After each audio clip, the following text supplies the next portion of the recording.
Festival should be happening over in Fontaine right now. Wonder if our friends at Musketeer Pictures are taking part. Let's head over and check it out. Maybe there's even something we can help with.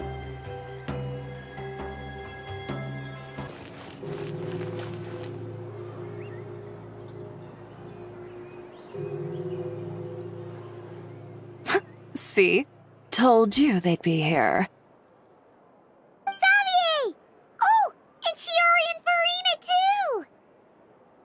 Ah, Hydro Archon above! If it isn't my darling camera operator and clapper loader! A very happy Fontinalia festival to you as well! I'm guessing you came back to celebrate with us? Yep, and help out too! Even though the last festival had some unexpected hiccups, making the film was still super fun. Since you're all here together like this, you must be planning on entering the competition, right? Of course! A celebration of the entertainment industry. No one who's anyone would choose to sit this one out. It only happens once a year, after all. Fontaine Fashion Week might be more my speed, but the film festival brings in a lot of orders and boosts brand recognition, so I wasn't going to miss out either. A few new awards have been added this year, too. Best Director, Best Costume Design, oh, and Best Camera Operation. Ooh, sounds like we've got work to do. Come on, tell us! What's Musketeer Pictures film gonna be about? Oh, about that. What's wrong, Xavier? What's with that look? Oh, man, you weren't scammed by some shady investor again, were you? No, even I'm not naive enough to fall for something like that again. Besides, thanks to the fine people here, Musketeer Pictures has more than enough funds to shoot without investors. And yet problems persist. Huh?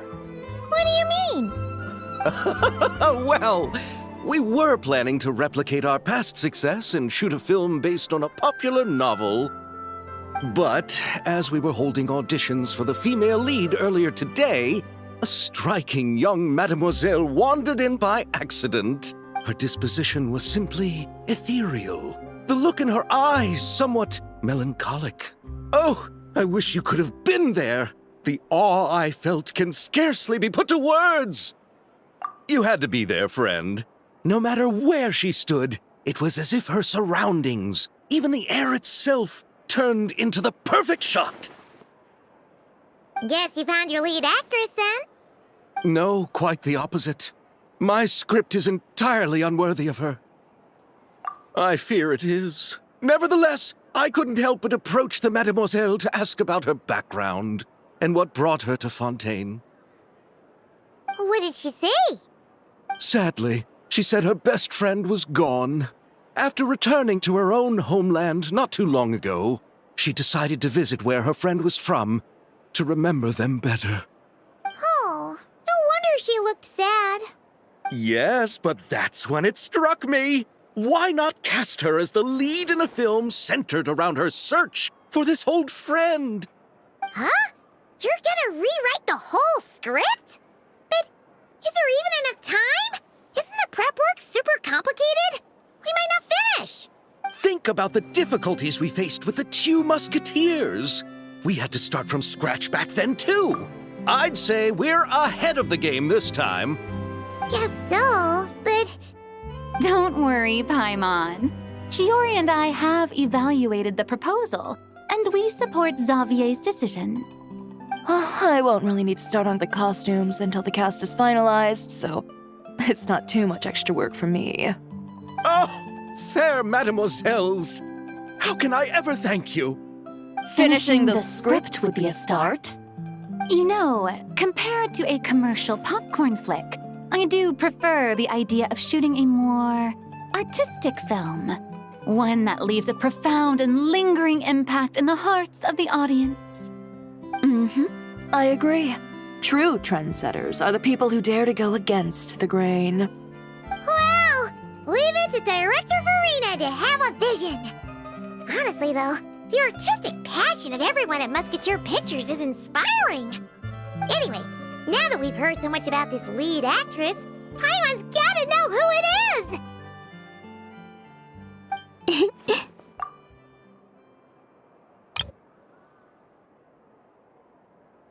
Ah! Columbina! What are you doing here? Hello. I was just walking past when I heard you talking about me, so I came over. Huh? You know Miss Columbina? Of course! Wait a second. Does this mean Columbina is the actress who inspired the whole rewrite? Yeah. Wait, so did you make the trip by yourself, Columbina? Yes. I mentioned how I wanted to visit other nations once things settled down in Nodcry, remember? So I went to the curatorium to ask Never for advice. She told me about the film festival in Fontaine and said it might be fun to visit. I spoke to Lauma before I left too, and she thought it was a great idea to get out for a bit. It's just, I received quite different travel advice from the two of them. Oh? How so? Well, Lauma told me to go out and experience new things and make new friends. What a wonderful suggestion. That's how a trip should be. What about Nefer? She said, don't trust anyone and don't talk to strangers. Yep, that sounds like her. I can understand that too. It shows this Nefer cares about you a great deal, Miss Columbina. Yes, so I plan on combining their advice. All I need to do is turn strangers into friends, and then I can talk to them. Huh. That kinda makes sense, but also not. Hey, Chiori. Oh, look who's back. Happy Fontinalia Festival, you two. Oh, looks like we have a superstar in our midst. How about an autograph, Big Shot? Ha ha, very funny.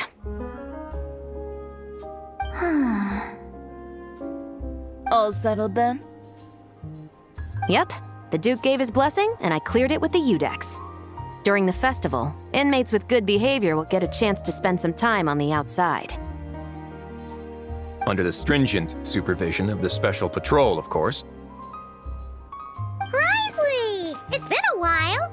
Happy Fontinalia Festival! Does that mean Veronique and her brother will be at the festival? During a specific window of time, sure. Doesn't hurt to give the inmates something to look forward to. A little sun'll do them some good, I think. This is a friend from your travels, I'm guessing. Thought I heard something along those lines? Right! We should make some introductions, huh? Chevros, Wriothesley, this is Columbina, a friend we met in Nodcry. Welcome to Fontaine, Miss Columbina.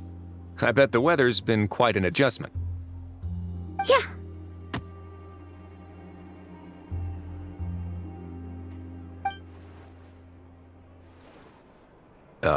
And not the good kind, I take it.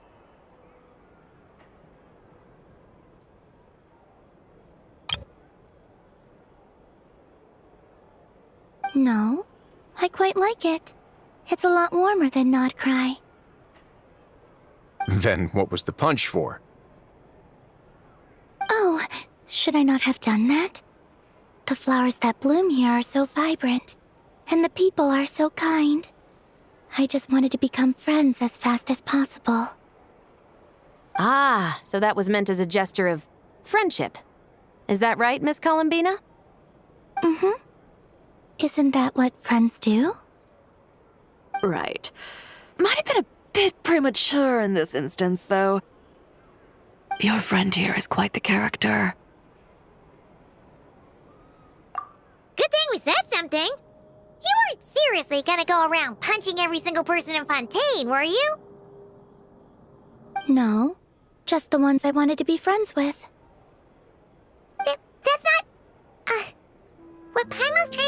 is maybe keep the punches to a minimum until after you're friends with someone. If you say so. You're quite the character, Miss Columbina. So, are we friends? Of course. Any friend of the Traveler is a friend of mine. Yeah. Oof.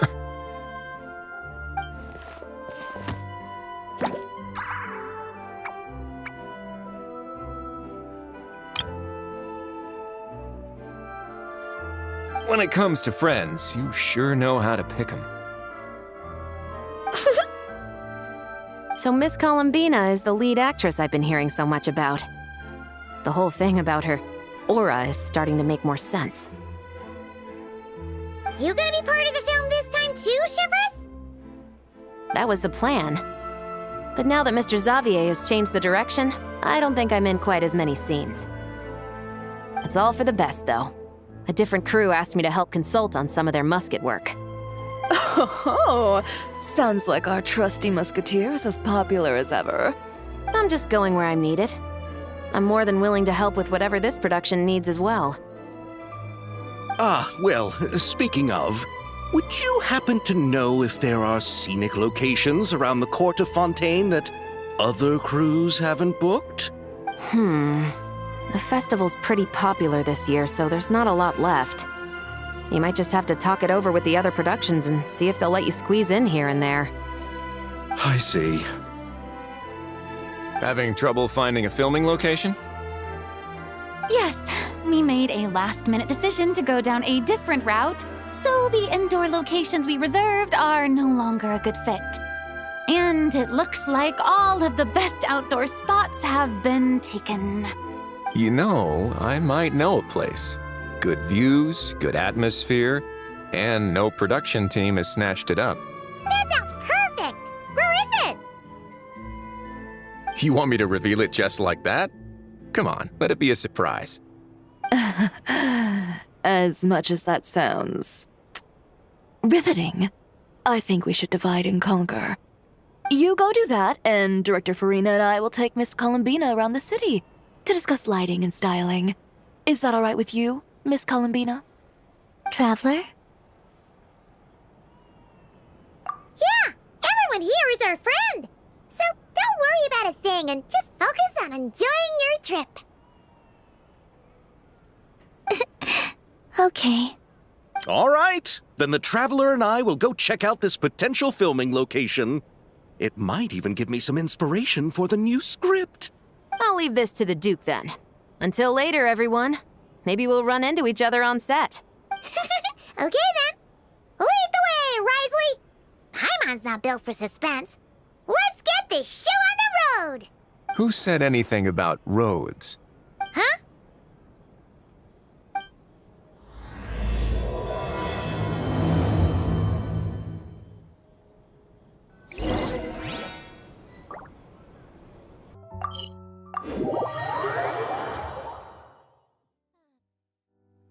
No way! You brought the wingolette up to the surface? It'd make quite the grand backdrop for a film, don't you think? Paimon's more focused on the fact that this thing is supposed to be underwater, inside the fortress of Meripede. True. And keeping up with the maintenance on a vessel this big is a lot of work. It takes a crazy amount of manpower just to keep it up and running. Oh, Paimon kind of thought it just sat there until you needed it. I wish it were that simple. The truth is the maintenance costs on this thing are substantial, so we decided to rent it out during the festival to earn some extra mora. Besides, the inmates are the ones who keep it in good shape. Seeing the fruits of their labor put to use is a good form of social rehabilitation for them. Huh, you've really thought this through. What you think, Xavier? Is this a good place to shoot? Ah, I've got it! Good messieurs and mesdemoiselles, I've got it! Gonna take that as a yes. The beginning is the hardest part, and the opening of this film has been eluding me, but now I know just how it should start. Glad to hear it.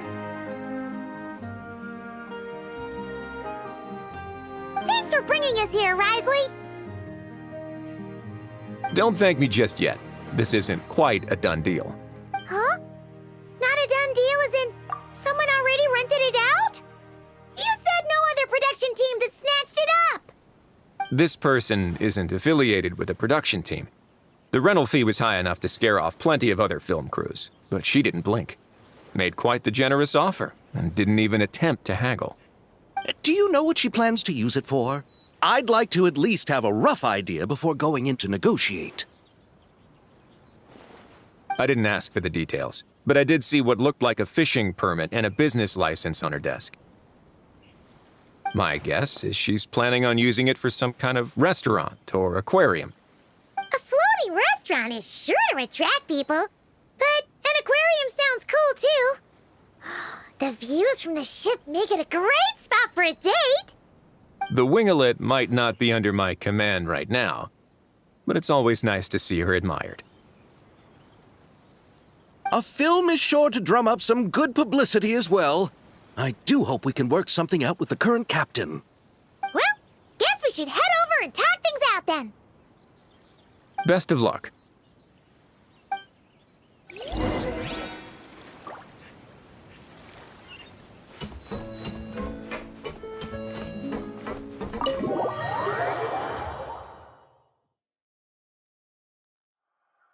Wow! The winglet seems even bigger up close.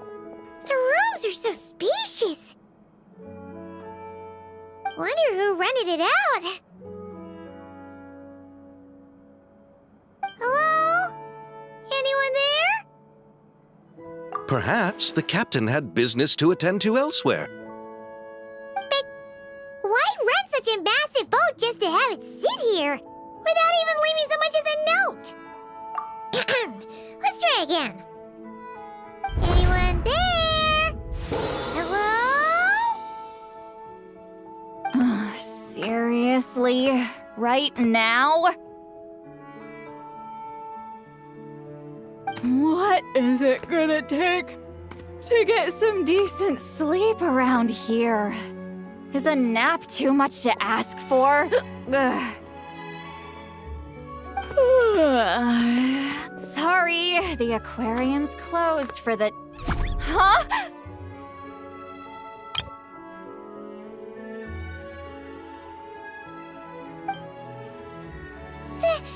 Citlali?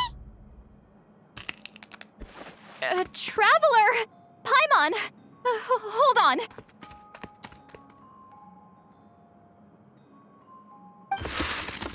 Oh, this is just great! How am I gonna go out dressed like this? Oh, what happened to my regular clothes?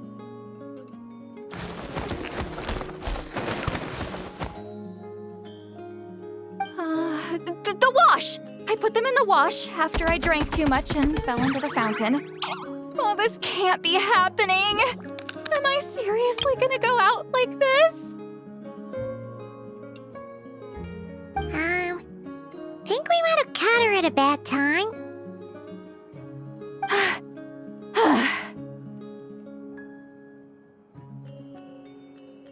Citlali! I don't want to hear it. Hear what? A single word about what I'm wearing. No comments, none. Is that clear?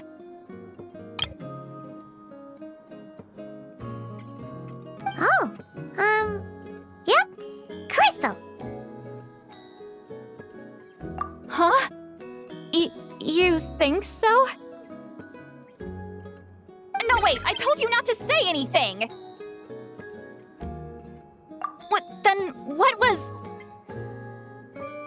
Oh, his thoughts. I heard his thoughts. How could I forget about that? Oh, this is so embarrassing. I seemed a little too pleased to get that compliment, didn't I? Wait, the mind reading went both ways. Does that mean the Traveler's hearing all this too?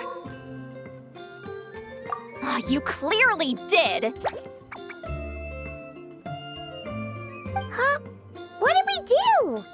Paimon's not following. Nothing. It's nothing. Let's just move on. Did you need something? You're not here alone, I see. Hello, I'm Xavier, a film director and producer from Fontaine.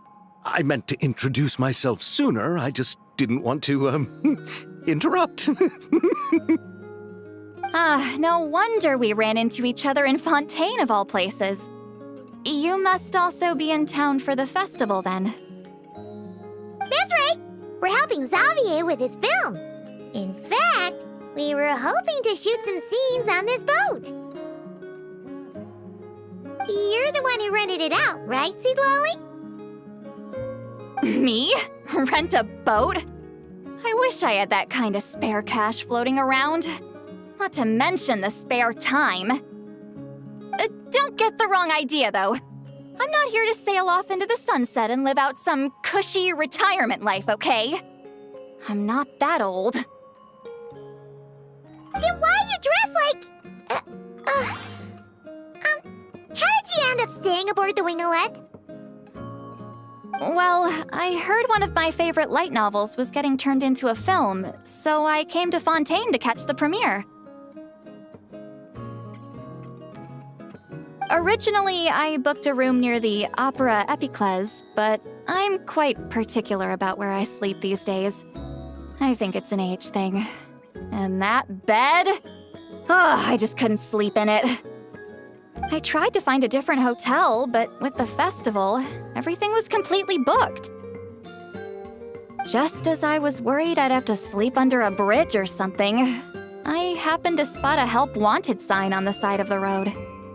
Oh, so you're here to take care of the boat? No, I was hired to man the front desk. The pay is a bit low, but food and drinks are covered. And it includes room and board during the festival. Plus, the job is simple. So I thought I'd give it a shot. Wow, they actually thought you'd be a good fit, huh? What? You don't think I'm cut out for it? All I have to do is tell people the aquarium isn't open yet. Other than that, I'm free to do whatever I want. It's a pretty sweet gig. That's all? Yeah, I was also kinda shocked. But it's not a lie. Head downstairs and see for yourselves. There's nothing but empty tanks. Not a marine animal in sight. Did your boss mention anything about being open to film crews using this space? Our production was hoping to film on the deck for a few scenes. No. That never came up. You could just ask her. Oh, she's around? What kind of person is she? We should know what we're heading into. She's nice enough, I suppose. Pretty reasonable, too. Even offered for me to move to a bigger cabin if I was too cramped. Back at the Masters of the Night Wind, I'm used to being the one giving orders. But working under her doesn't feel like being bossed around. She seems to respect what I think. Wow, she sounds like a great boss. She did tell me she'd rather not be disturbed, though. She's been working on an important project, so I'd keep it brief. Got it. Thanks for the heads up. All right, the captain's quarters are this way. I can take... Wait. But I'm wearing... whatever. I doubt she'll care. Just follow me.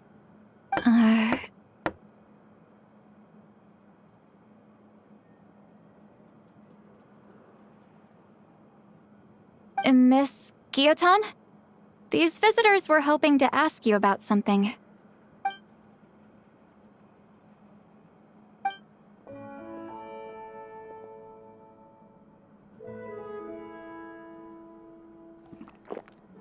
I thought I said to limit the interruptions. Just tell them the aquarium is still...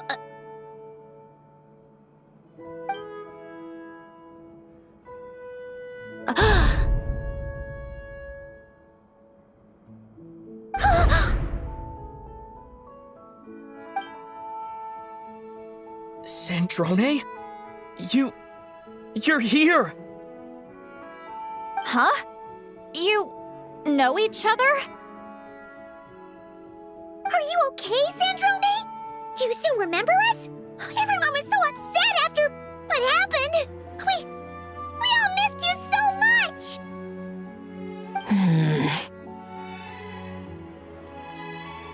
Miss Citlali, why don't you escort this gentleman to the reception area for a cup of tea? I have something to discuss with these two in private. Ah, I see. Right this way, Mr. Xavier.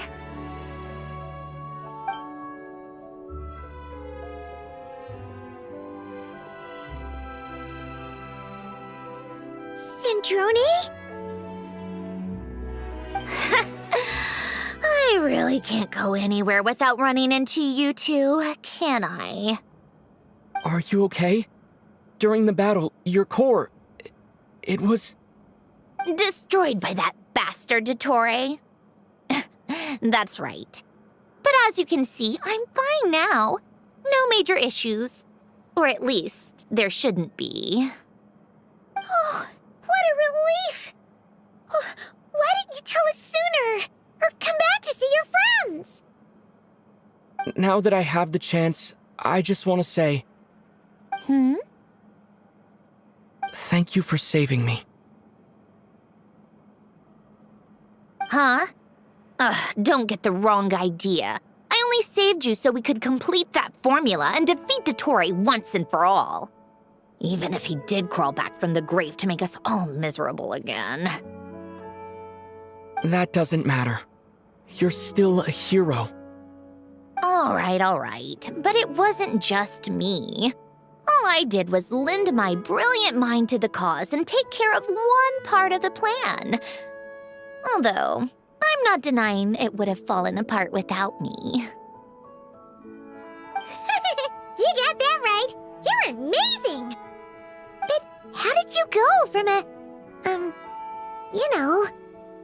From a lifeless pile of scrap to looking like this?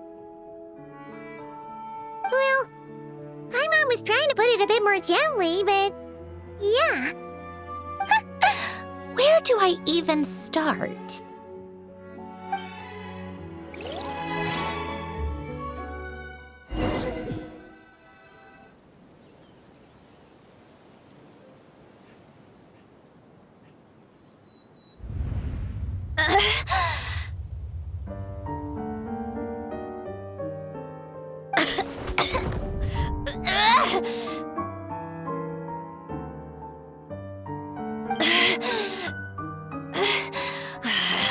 Curse it all!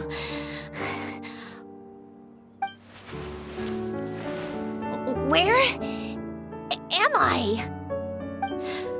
Did we do it? How much time has passed?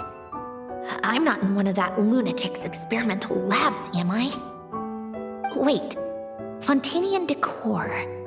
Books from the Research Institute. Phew. One thing at a time. Initiate self-diagnostics. Assess the extent of the damage. Cut power to compromised, non-essential components. Then reconstruct available action modules. Severe damage to the core.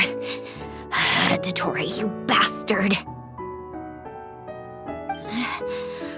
Polonia?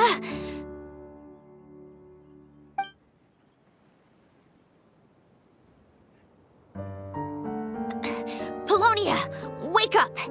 Activate!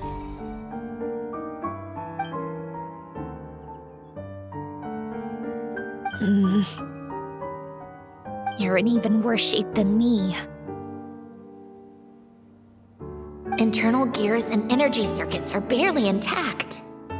Extreme damage to the core, just like me. Rebooting is off the table. Even if I could repair the damage, I don't know if... You used up all your critical energy in those final moments, didn't you? To protect the core of that guy in the hat, and the numerological array. Wait, the array. Yes!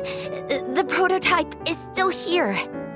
But can I even run it in this state?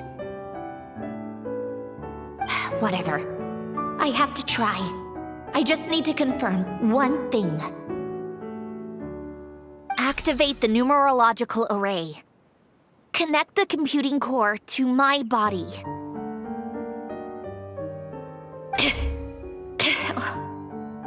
Just like I thought. It needs too much computing power.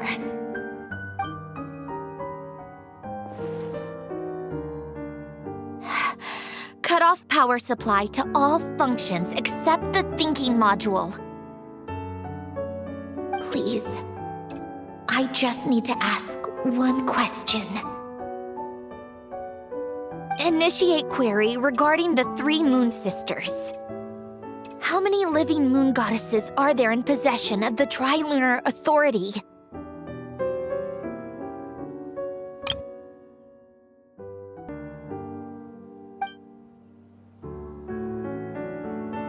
One. It worked. You did it, Columbina. You made it back. But how did I survive? The self-diagnostics showed damage severe enough to shut me down for good. What triggered the reboot? A built-in message? Only visible after a core reboot. The final gift. Alen! Were you the one who gave me the second chance? But why now? What activated it? What is that? A vision?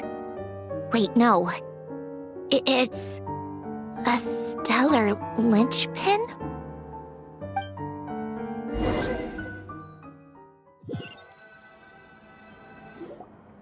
A stellar linchpin?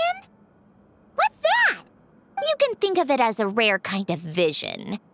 As for what causes one to manifest, well, that's still unknown. But in Snezhnaya, or in Afatui's research at least, it's believed to have some connection to the third descender. The third descender? We knew his remains were used to create the Gnosis, but this is the first we're hearing about a stellar linchpin.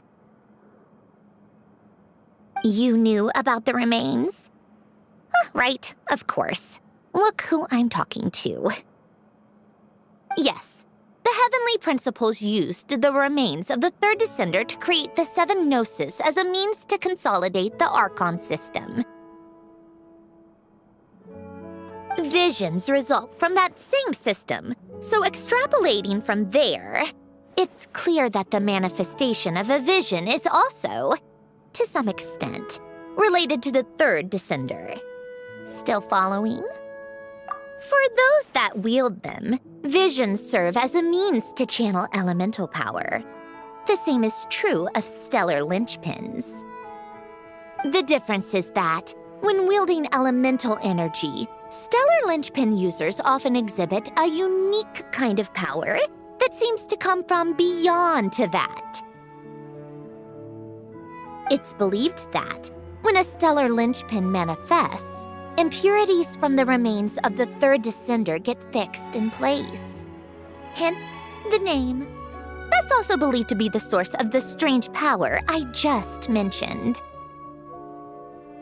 We've heard that visions can appear when someone has a really strong wish or desire. Stellar linchpins sound kind of similar, so does that mean... Huh?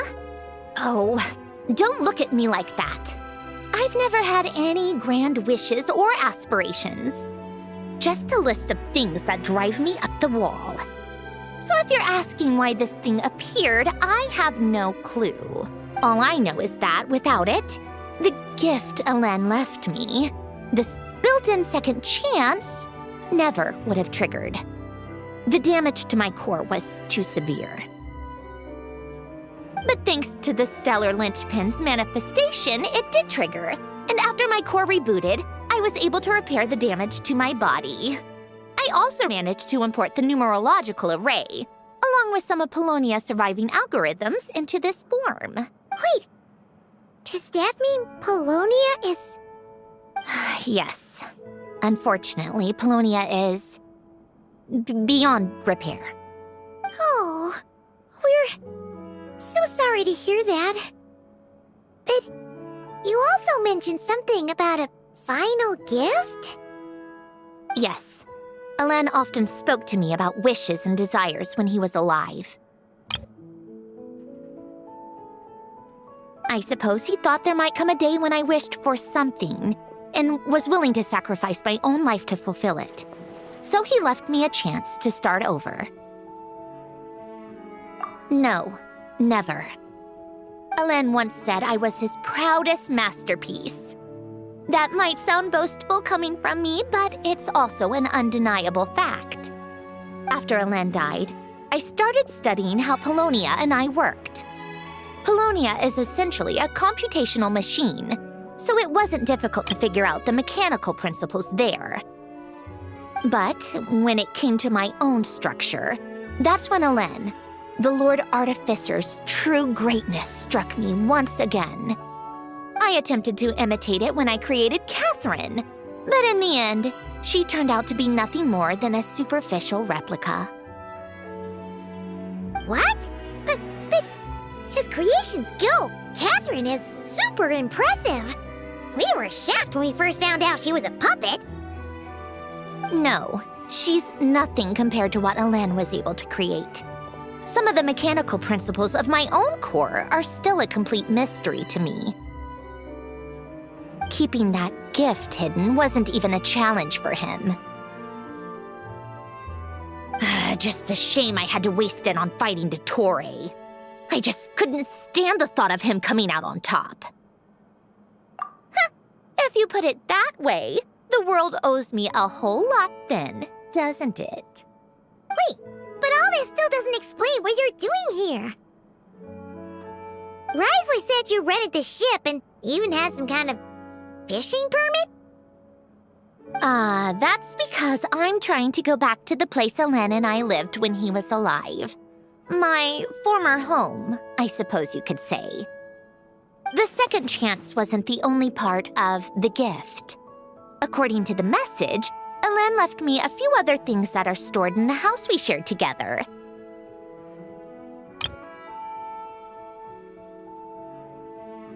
I'm hoping that whatever he left me can help fix certain anomalies in my rebooted core, and help me understand why I received a stellar linchpin in the first place.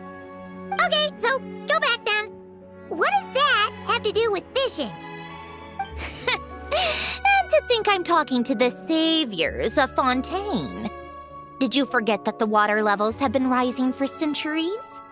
I can't just go back to the place I used to live because now it's underwater. Oh, right. With the rising water levels and changes in terrain, it's not just a matter of finding where it is, but also clearing away any sediment or debris. But Fontaine law prohibits unauthorized individuals and organizations from excavating underwater ruins. A Melazine caught me the minute I even made an attempt. Why not apply for authorization then? And face the endless slog of Fontanian bureaucracy. No thanks. Besides, I'm a Fatui harbinger. The diplomatic implications alone would be enough to give the gestionnaires at the Palais Mermonia a headache. A fishing permit, on the other hand, isn't difficult to obtain at all. Minimal paperwork required, and under the name Guillotin, the application was a cinch. So you're exploiting a legal loophole? Am I? That underwater home belongs to me. If I happen to chance upon it while doing some fishing, what's the issue with that? Of course, I do have to catch some fish to put in the aquarium. just in case the gestionnaires come to check up on things. That's also the reason I hired someone to man the front desk. Huh? But isn't that kind of a waste? He went to all the trouble of getting a business license and rented out this giant ship. Just for show? If you want to run an aquarium that bad, be my guest. Use the facilities however you want. I'm certainly not going to stop you. All I want is to go back home and see what other gifts Alain wanted me to inherit. Hold on. Enough about me. What are you two even doing here?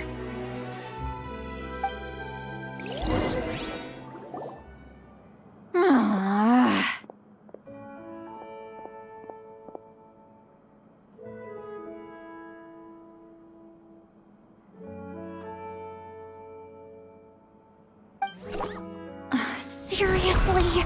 They've been in there forever.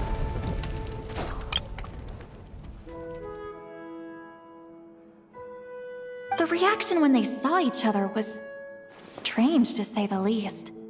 They're lucky I was nice enough to leave the room and give them some space. Back in the Masters of the Nightwind, I'm the one who gets to kick people out.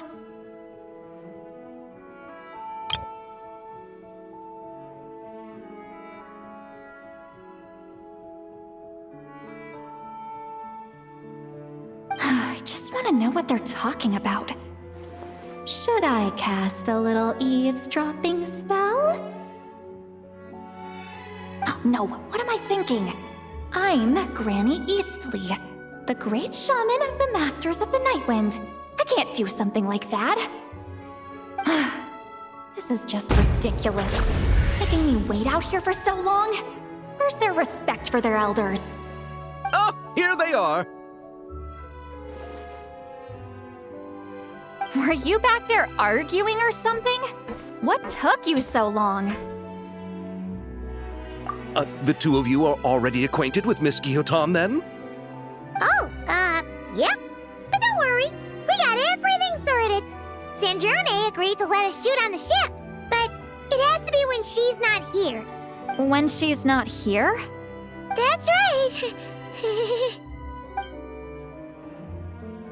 You'll excuse me if I didn't exactly ask for this little reunion. I wasn't planning on seeing anyone. Like I said, my core is severely damaged. Even with the gift, there are anomalies that are making things unstable. I don't even know if I can continue to function without issues. So the priority is to fix these anomalies and get answers to my own questions. Then I can see the people that need seeing. Anyway, just let Sandrone know when you plan to film Xavier, and she'll, steer clear. I do hope I'm not causing Miss Guillotin too much trouble. No! She just wants to keep a low profile for her own, complicated reasons. She doesn't want anyone else to know she's here. Understood. I'll be sure to keep that in mind. Oh, and citlali? Huh?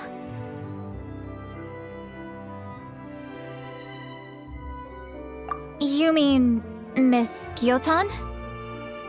What does she want? Oh, please don't let it be about the pajamas. What? The 7th of the VIII Harbingers? Why are you telling me all this? I asked the Traveler about you, and I've decided it's best to be open in this instance. I can understand if you would rather not work for a Harbinger. Regardless, the room on the ship is yours to keep.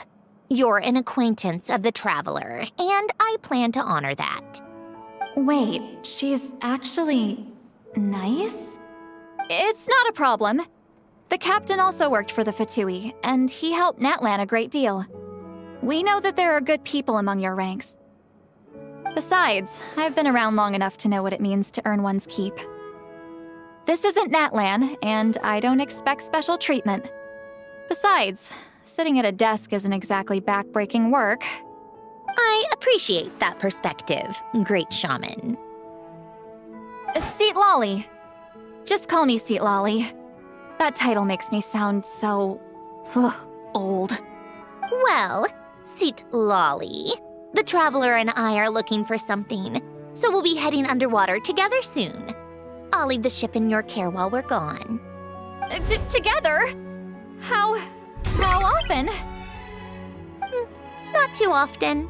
We're heading out in a bit, but I'll be available if you need something. You couldn't, go alone? I wanted to, but he was concerned about my physical well-being. So he offered to come with. Guess my mental well-being means nothing then. Huh?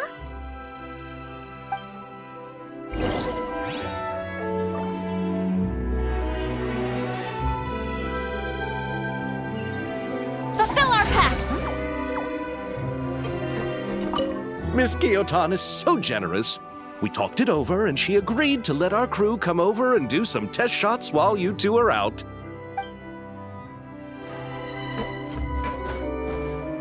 Just be quick about the whole thing, okay?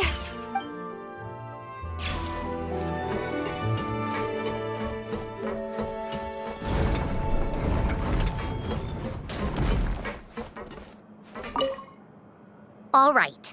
Our first stop is the Barrel region. After Alain left the Fontaine Research Institute, he lived in seclusion somewhere around there.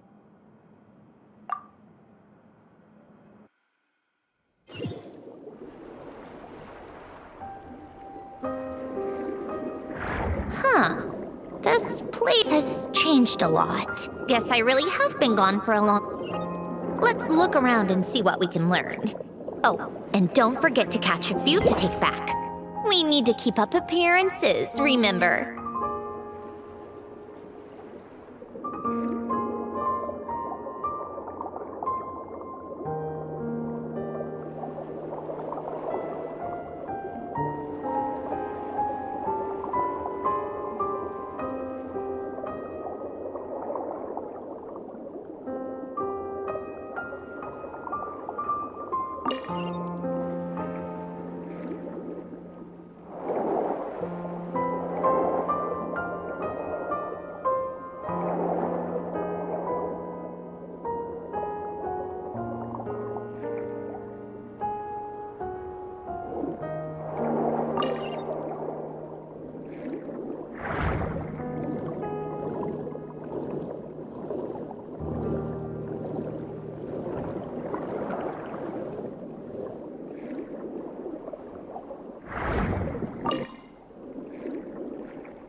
Poisson isn't too far from here, right?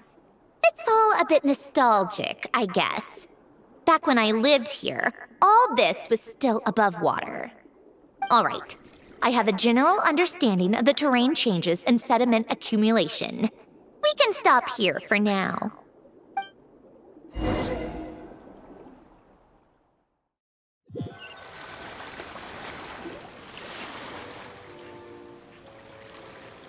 That went smoother than expected. I appreciate the help.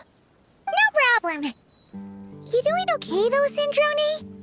Seeing your home look nothing like you remember, that can't be easy. I'm fine. Times change. People change. That's the one thing you can actually count on. I made peace with that a long time ago. You should head back and put them in the aquarium tanks. We finished ahead of schedule, so your crew is probably still on the ship. I'll follow in a bit. Right. Xavier said he was gonna test out a couple of shots. I'm sure. I want to take another look around on my own. Okay then. Want us to let you know when the filming is done? No need. Columbina relies on Kuvaki to perceive her surroundings. In Nodcry, her senses are heightened because Kuvaki is everywhere. But here, as long as she doesn't activate her abilities, Her range of perception should be equivalent to an average person's line of sight. I figured that out back in Snezhnaya. That's oddly specific. I have hiding from her down to a science. So, what? Things might be a bit different now that she's merged with the Moon Sisters, but I doubt there's been a drastic change. The point is, you two can head back. Don't worry about me. Okay, if you say so.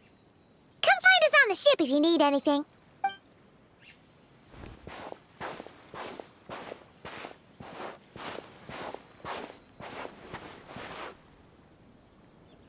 What did you leave for me, Ellen? Did you know I would come back? Or did you make it so I would have to?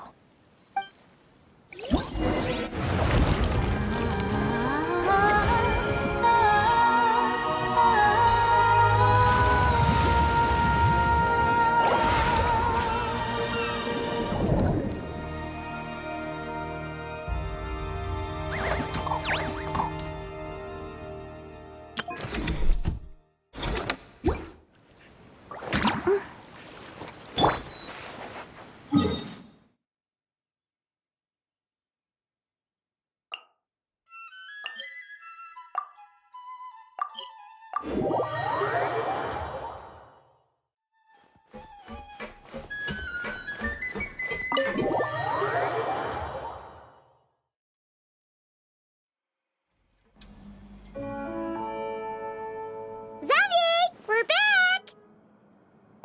Shh! Quiet on set! They're filming over there. Oops, sorry.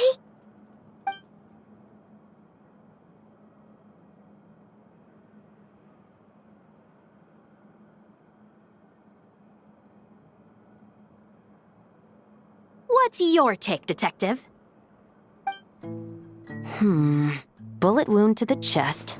Gunpowder residue on the clothes. The victim must have been shot at close range. You think it was someone they knew? Yes. It's possible the suspect arranged for them to meet at this very spot. A reasonable deduction. But you're overlooking a crucial clue. What? The victim's pocket watch is missing.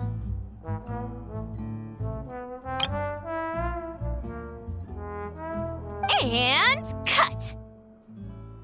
I think we got it! Good work, everyone! Phew, finally. Acting was nerve-wracking for me when I first tried it too. Just loosen up, and you'll get used to it in no time. Chevres! Charlotte!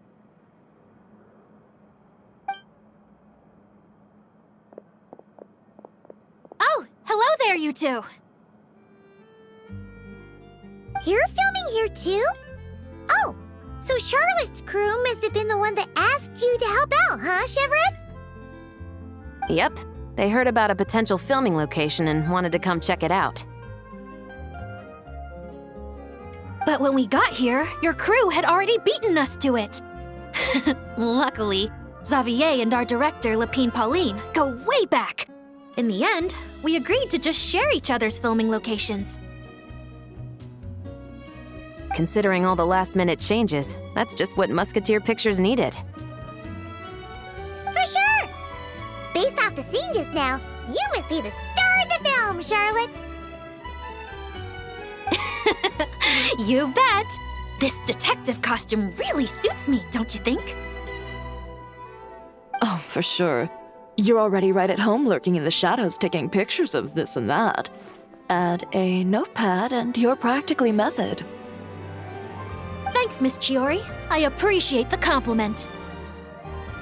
That didn't sound much like a compliment to Paimon. So this is a film set? It looks like a very happy place. This must all be quite new to you, Miss Columbina. Yes. I watched a few films with a friend once, but she thought there was no point if I wouldn't open my eyes. So she stopped inviting me. Looks like I missed out on a lot. True, but being an actor seems like a tough job. Huh? Most people would swap lives with an actor in a heartbeat. The lifestyle is so glamorous, and the pay is more than generous.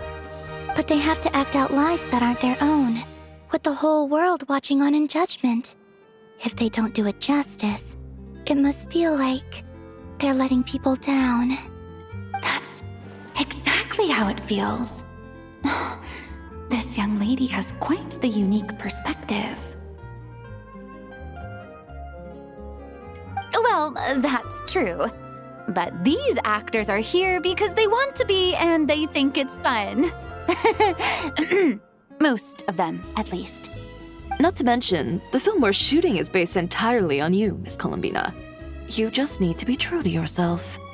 I don't have to pretend to be someone I'm not? Not at all. Authenticity is what we're after. For example, this first scene opens with you on the boat, sailing to your friend's homeland. You just need to think about that moment in the story and picture how you would feel. Oh, okay. We're all here? Wonderful! Let's head to the deck and get shooting.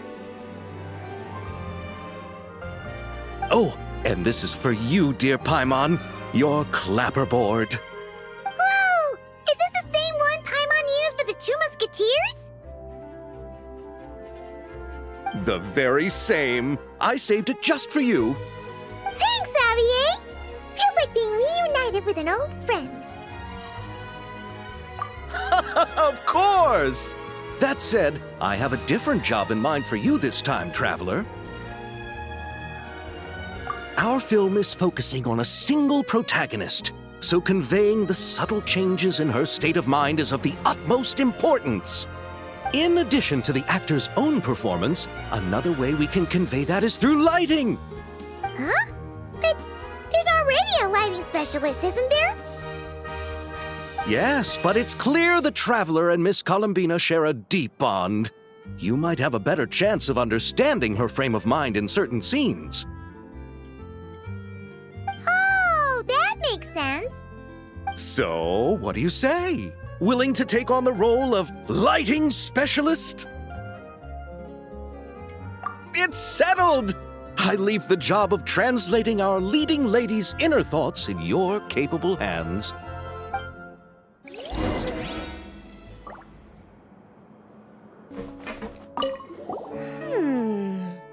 Seeing all the sets in place, things are looking even better than I expected. The actors are doing great too. Editing it all together is gonna be a piece of cake. Bet I can finish it in one night. Hi, Lapine Pauline. Hey, you're back! The timing couldn't be more perfect. If there's one thing you absolutely can't miss, it's the Fontinalia Film Festival. And you're a director this time. That's so cool. It's all thanks to my apprentice, Ninette. She's the one who told me to read Great Detective Herlock in the first place. And then it struck me. This would make a great film. What about your savings, though? You didn't... Yep, I went all in. Paimon was worried you'd say that. Oh, relax. It's different this time. I met director Xavier back during my camera outsourcing days, so I got to know the industry a bit. I know exactly what our film needs and what the fans want to see. So be sure to check it out. I'm confident we've got a winner on our hands. Sounds like it. But we've got some filming chops ourselves. It's definitely still anyone's game. Then may the best film win.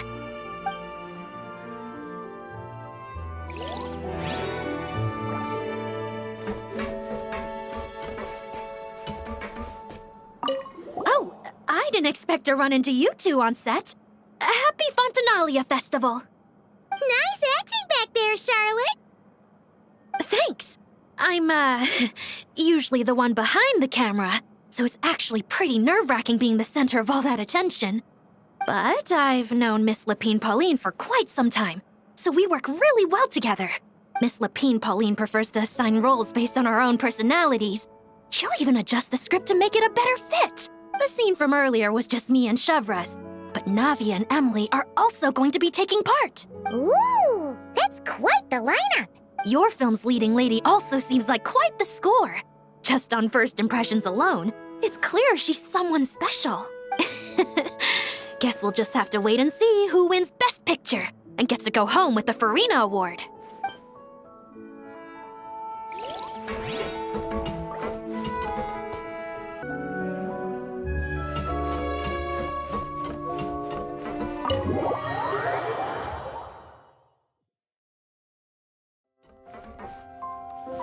All right, without any further ado, it's time for production on our film, A Homecoming, to officially begin! Turning it over to you once again, Director Furina. All right.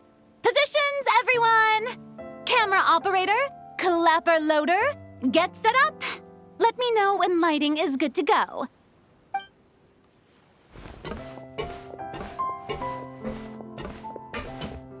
All you need to worry about, Miss Columbina, is hitting your mark. Other than that, just focus on immersing yourself in the emotions of the moment. Okay. Good. Lighting, are we ready?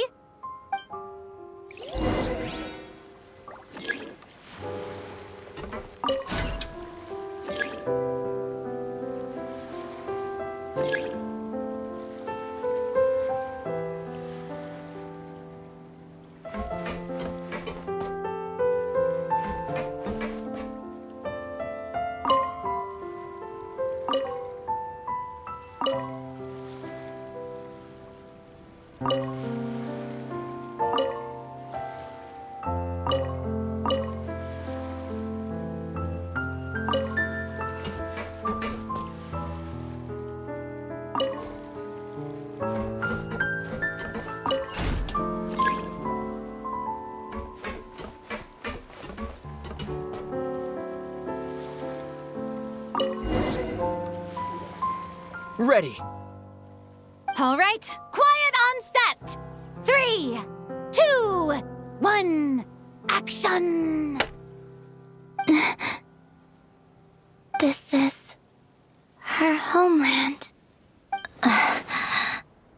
Columbina.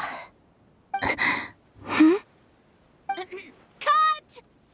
The emotions I'm looking for were definitely there. Let's just try to keep it a bit more natural. Oh, but definitely keep that gesture at the end. I loved how real it felt. You looked genuinely moved. All right, if you're ready, let's go for another take. Miss Columbina? That presence.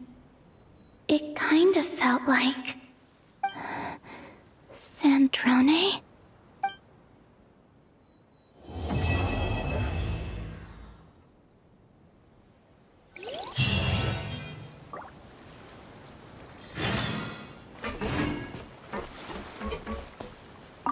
Terrific performance, Miss Columbina.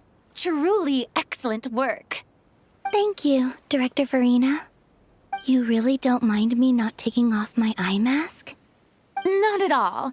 Xavier and I already talked it over. The character is based on you, so there's no need to change what you're accustomed to doing. Besides, the mask could become one of the defining traits of our film's leading lady. Just like you suggested, we'll leave the reveal to the more important moments.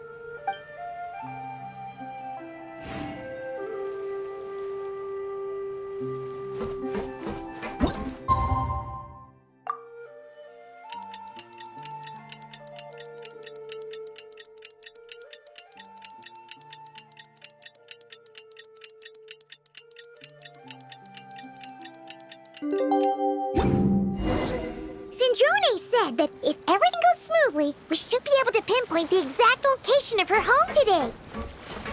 Let's head to the Wing-O-Lette and meet up with her.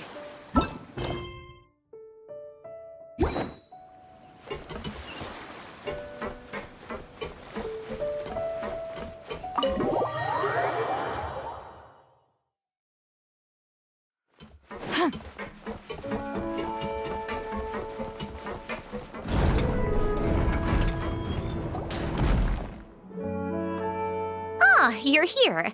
We should get going then. Xavier and the others should be filming soon. How's it going? Have you managed to figure out the location of your home yet? I've narrowed down a few potential locations. We just need to take a sample from each one. Once the equipment analyzes them, we should know the exact location and where to find the entrance. Great! We should get started then.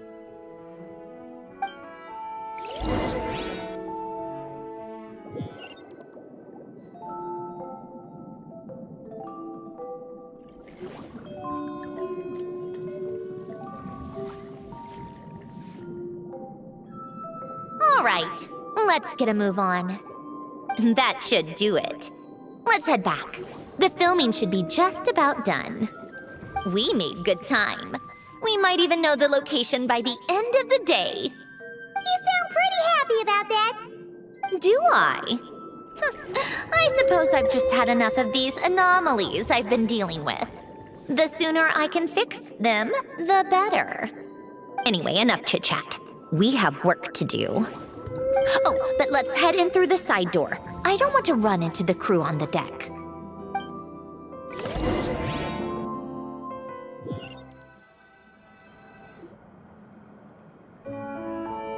All right, now we just need to wait for the results.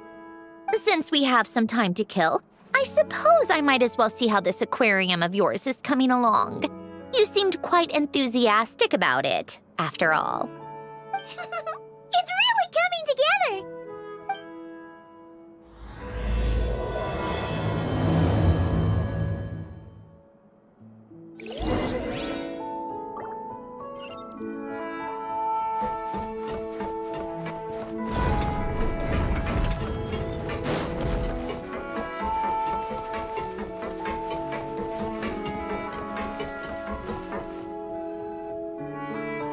Oh, kind of impressive, actually. These must be the ones we caught the first time we went underwater. Like it? It's fine, I guess. Nothing special. Come on! It sounded like you really liked it just now! You're that proud of it? Is this a sense of accomplishment or something? Well, yeah. And it's pretty! You know it's gonna be gone soon, though, right? What do you mean? After the festival, this ship will be returned to the fortress of Meropide, and this aquarium will be no more. So? So, no matter how much work you put into this place, once the festival is over, it's all just going to disappear. But not making the most of it when we have the chance is an even bigger waste! But if you know it's all going to be gone one day, why even bother? Well, because... Because you still get to keep the things you gain along the way. And those are things that can never be replaced. Doesn't that make losing them even harder? Well, if you put it like that... But the happy memories we make along the way last forever! You just have to take a more... glass-half-full perspective. Not to mention, everything we do here is gonna be on film, so it'll still live on in some shape or form. And when you look back on it, only happy memories will come to mind? Exactly! So it's about finding joy in the process itself. Traveler! You're back already? What's wrong with that? You say that like it's terrible news or something. How did you get here? I didn't see you on the deck. Oh, never mind. We need to help Miss Guillotin hide ASAP. The crew is heading over here to shoot any second. What? They should be done by now. There was a mishap earlier that cost them some time. I was waiting on deck so I could warn you the minute you showed up. Anyway, you should head back to the captain's cabin right away. They're gonna be here any minute now. Finally! That's a wrap for the scenes on the deck. Wouldn't have taken half as long if the wind hadn't snapped our equipment in two. change of plans then. You'll just have to hide. Hide? And where exactly am I supposed to do that? Oh, there's a box over there. You can get in that. Huh? You expect me to? Do I need my makeup done for the next scene too?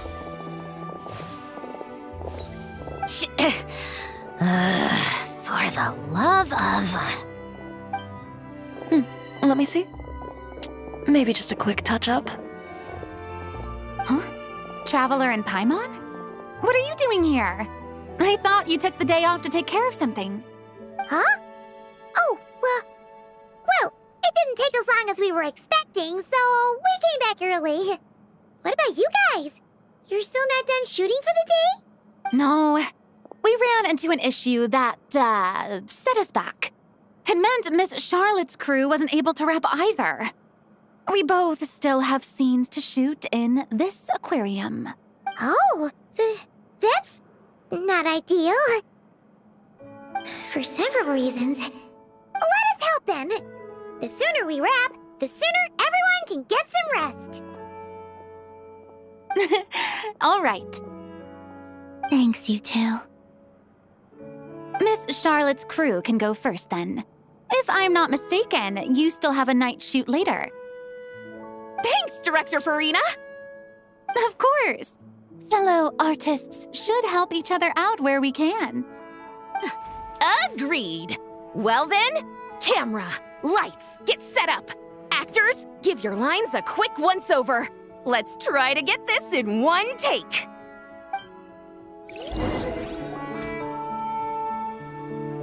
All right, places, everyone! And 3, 2, 1, action! So, the story ends like this. But when Duke Saint Germanus departed, he clearly said that everything was beyond redemption. Huh? That sounds familiar.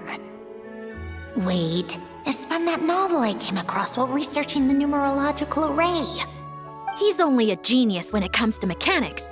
In everything else, he's just an ordinary person. Huh?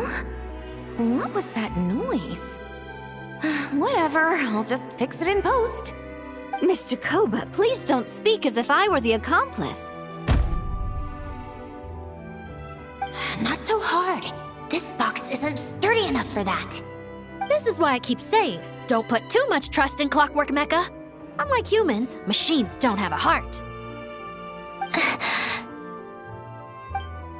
A heart?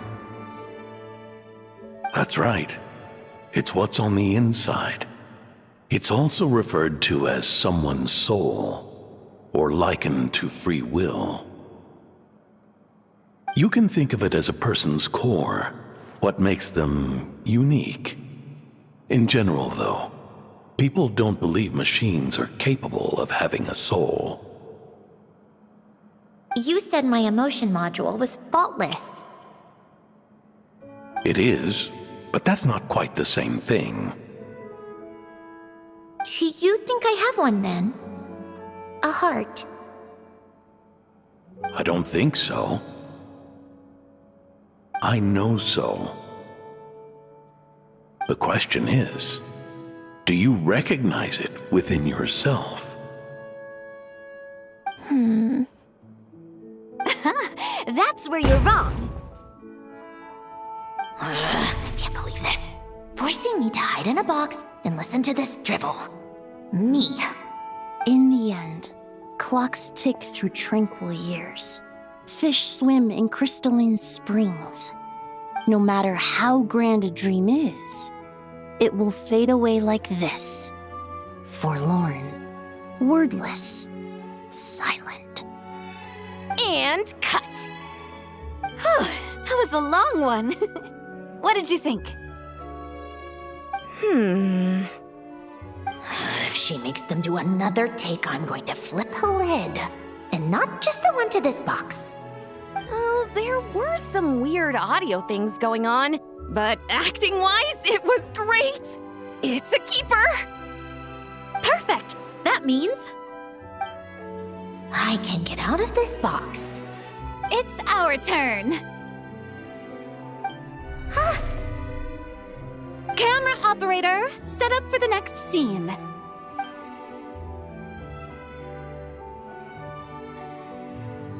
In this one, our protagonist peruses an aquarium in a foreign land and gets swept up in memories of her friend. So, in terms of lighting, that's the vibe we're going for. Got that? Shoot. Paimon thought there'd be a break and Sandrone could slip away. What are we gonna do now?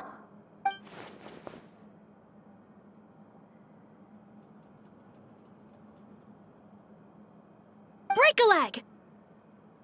Yep, we're headed off to shoot our next scene.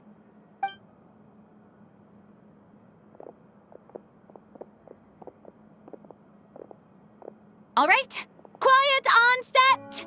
We're about to start rolling. Ready, Miss Columbina?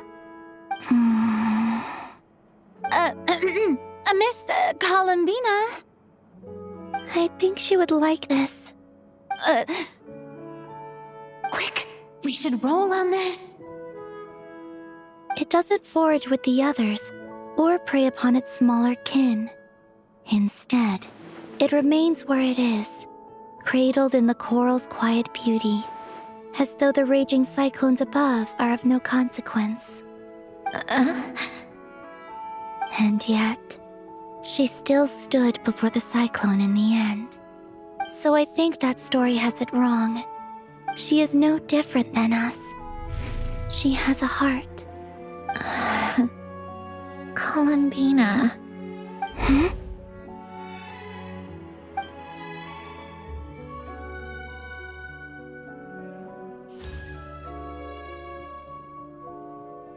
Uh-oh. Is she onto us?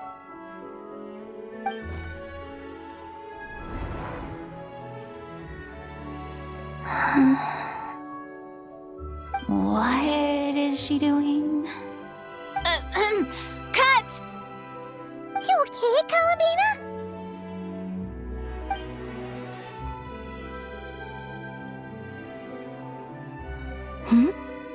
Oh, yes. I just thought...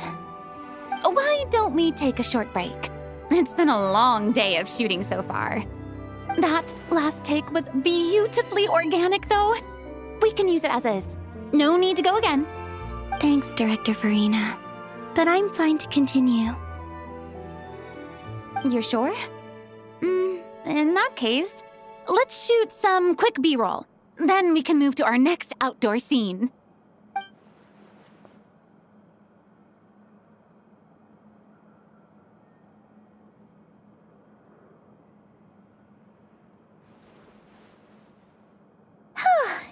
We're in the clear this time.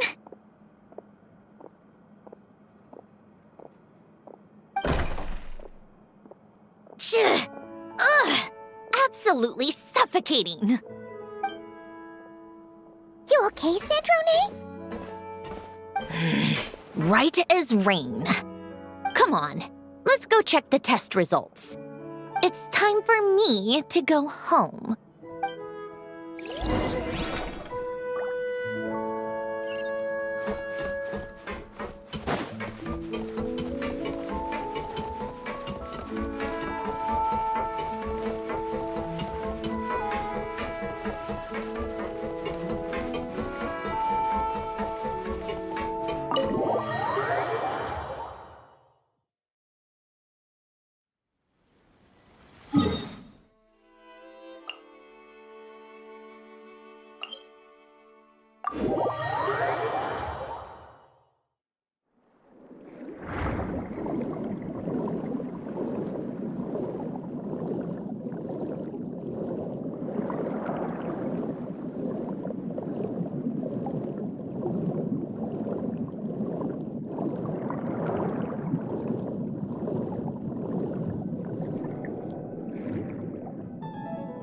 All right, it should be around here. Give me some space. I'll activate the water insulating mechanism.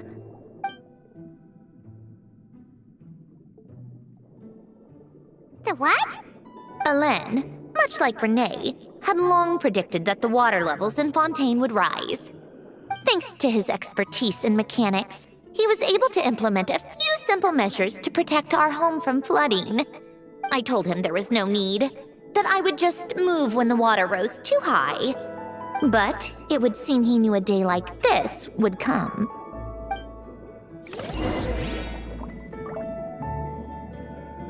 All right, the silt has been cleared away.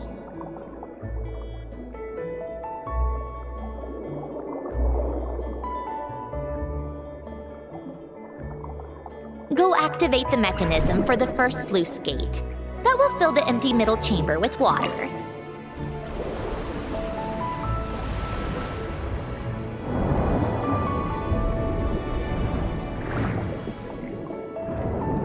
All right, now turn on the drainage mechanism in front of the second sluice gate, and this chamber will become empty once again.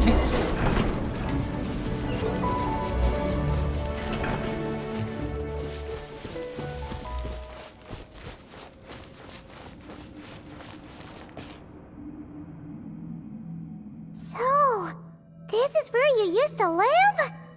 It's beautiful! There's even a garden! Back when I lived here, it was my job to tend to the potted plants and flower beds. Still growing strong even after all this time. Who would have thought? If the weather was nice, I would take Alen out in his wheelchair and we would go for a walk. Before long, we started bringing Polonia along too. Come to think of it, I was the only one who could get around easily back then. Polonia always got stuck at some point, and it was up to me to launch a rescue mission. Happy? I suppose they were. Uneventful, but pleasant. Repetitive, but peaceful. It was like living in a world where time didn't exist.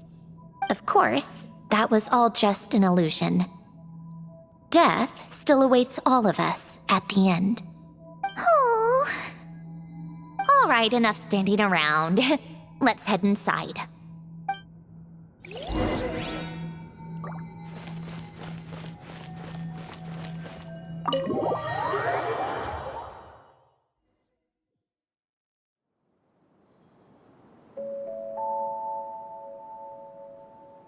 Yep, this place is exactly how I left it.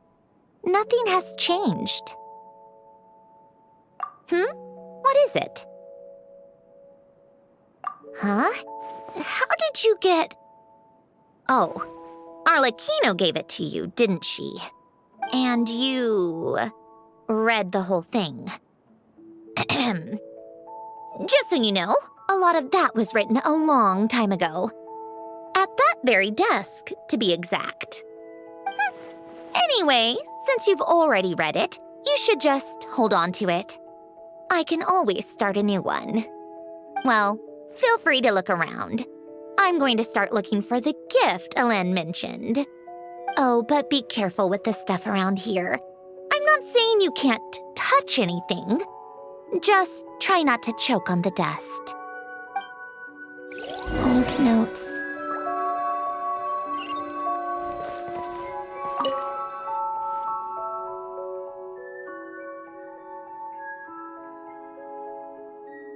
Oh, I played with these when I was little.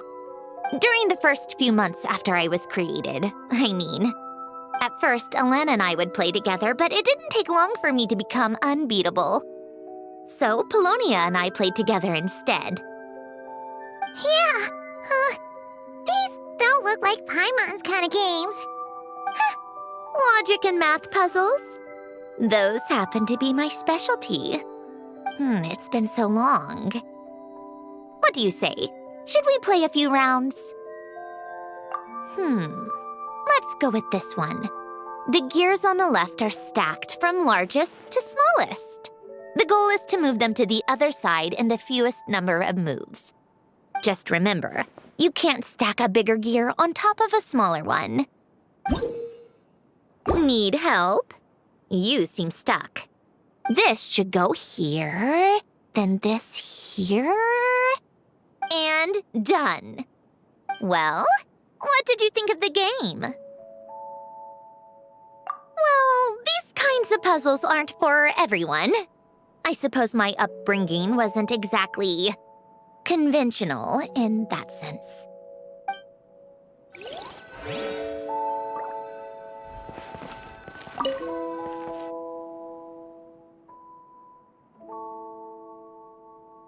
Oh, these are some of Alen's drafts from his later years. Just casual doodles, really. And these are just some unimportant letters. I couldn't be bothered to sort through them before I left.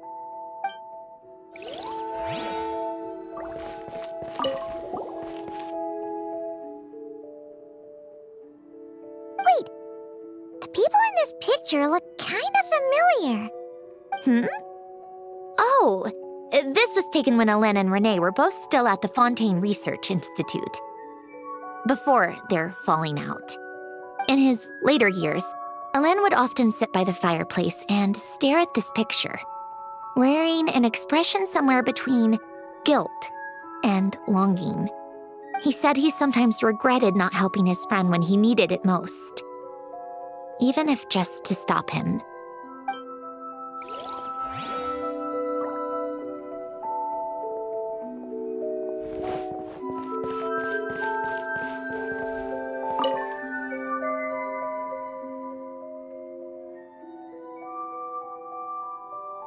This was Alen's workbench.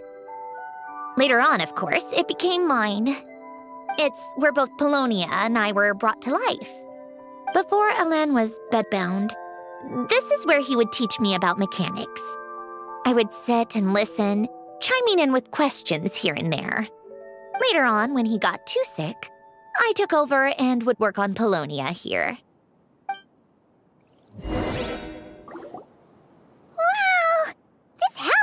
With so many memories! It's so cozy and charming! You should have seen it in its prime, when people actually lived here. A lit fireplace, a steaming cup of coffee. That's the real deal. You know, we also used to have a mechanical piano that Alen built. Oh, how chic! Alen never played it much. He probably wasn't able to at that point. But I managed to teach myself. Music theory is essentially math, after all. Once you learn the patterns, it's not really that difficult. I loved perusing Alen's collection of classical music. The chords and harmonies felt like individual mathematical puzzles. It was fascinating, so I did some composing as well. But as Alen continued to deteriorate, even the sound of music began to grate on his nerves. So I got rid of the piano. Aww. Back then, I assumed a piano was like an ordinary clothing rack, commonplace in every home and easily replaceable. It was only after I left that I realized how hard a good piano is to find. Enough about that.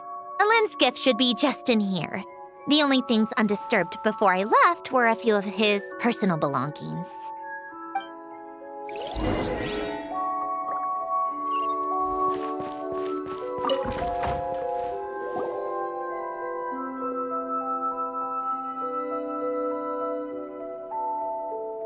Wait, there's a hidden compartment at the back of this box. Looks like it's locked with some kind of gear mechanism. Knowing you, Alen, I'm guessing it goes like this, then like this. Got it. Am I a genius or what? Let's see here. A box?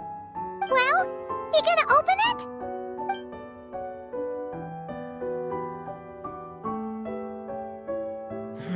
It's heavier than I was expecting. Just how much stuff is in here?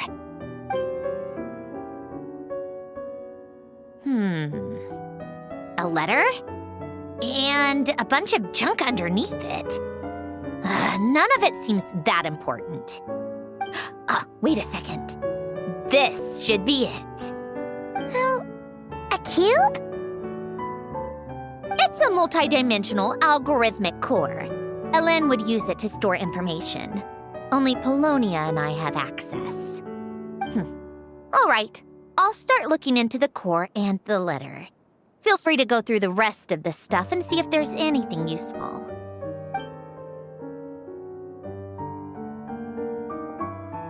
Okay. Hold on. There's another picture in here. This one has writing on the back. A snapshot of you playing among the plants shortly after you were born. You seem to like these flowers a lot. May you grow and flourish just as they do. Huh? Wow! Look how happy you are in this picture. You've changed a lot since then, huh? What's that supposed to mean? Just that you come off kind of aggressive sometimes. Or, you know, annoyed at everyone around you. Well then, people should stop being so annoying. It's not like I'm the one with the problem. Of course not. Oh, here's something else. Looks like a piece of paper torn out from somewhere. Today, I solved another math puzzle and made a breakthrough on a construction problem the Institute has been stuck on for years. Am I a genius or what? No, wait, that's From now on, I should have people address me as Her Highness the Clockwork Princess, unraveler of all reason. Nope. No more of that. I thought I tore this page out. You wrote this? Then how did it get... Wait, there's more writing at the bottom.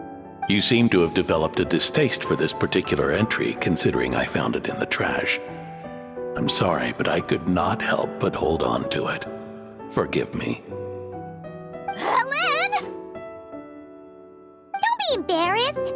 Everyone goes through a phase like that. Nonsense. I wasn't even the one who wrote that. It must have been Polonia. That's enough. I told you it was Polonia. You know what? We're done with this. No more rifling around in the box. Just put it down and let me read the letter. To my little clockwork princess.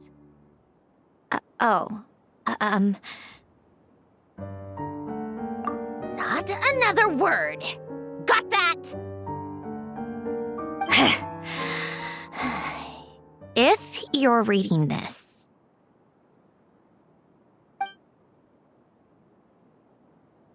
You've most likely received the gift I left for you. I just hope you didn't stumble across all this while cleaning out my effects or something trivial like that. I once asked if there was something you wished for. Do you remember that? I wonder if time has changed your answer. Regardless, I have another gift. A formula that will allow you to come face to face with the anomaly inside of you. If you even still call her that. Why this gift? To understand that, allow me to wax poetic on the soul once again. I would ask you to stick with me until the end, but I know you will. You always have. I believe a person should be born twice over in their lifetime. First, there's the birth that grants us life. Then, the birth of the soul. It's a matter of transforming the life bestowed upon us into the life we choose for ourselves. And to do that, we must look inward. We must make a conscious choice to define the meaning of our life instead of allowing the happenstance of our existence to pass us by. This is the process of recognizing the soul that lives within us. You are my proudest masterpiece. I told you that long ago. But to me, you have never been a creation or a machine. To me, you're just like the rest of us. You have a heart. In fact, some theories think of the human brain as nothing more than a machine, and thought the product of its computations. So you see, perhaps we're not so different after all. Your inner machinery is just far more advanced than most. No matter how one looks at it, the heart is a complex thing, a place where logic and reason collide with our emotions. Your computational capacity allowed you to become sentient and develop logical reasoning, but it also granted you something that, on the surface, might seem contradictory: emotion. Emotions and logic often clash with each other, and those instances of discord can accumulate over time. That is the source of what you refer to as the anomalies within you. As you told me once, you've always known what you don't want, yet you've never wished for anything in particular. Similar to how a blind person can feel when a part of their body is in pain without being able to fully visualize its form, such is your relationship with your soul. So, what I leave you now is this: a formula that will allow you to see the shape of your soul. For if you want to protect your heart, you must first be able to recognize it within yourself. Of course. Whether you use it is entirely up to you. You are, and always have been, free to do as you wish. Regardless, whether by my formula or some other means, I trust you will know your heart one day. You always were a fast learner, and the smartest person I've ever known. Ellen. Oh.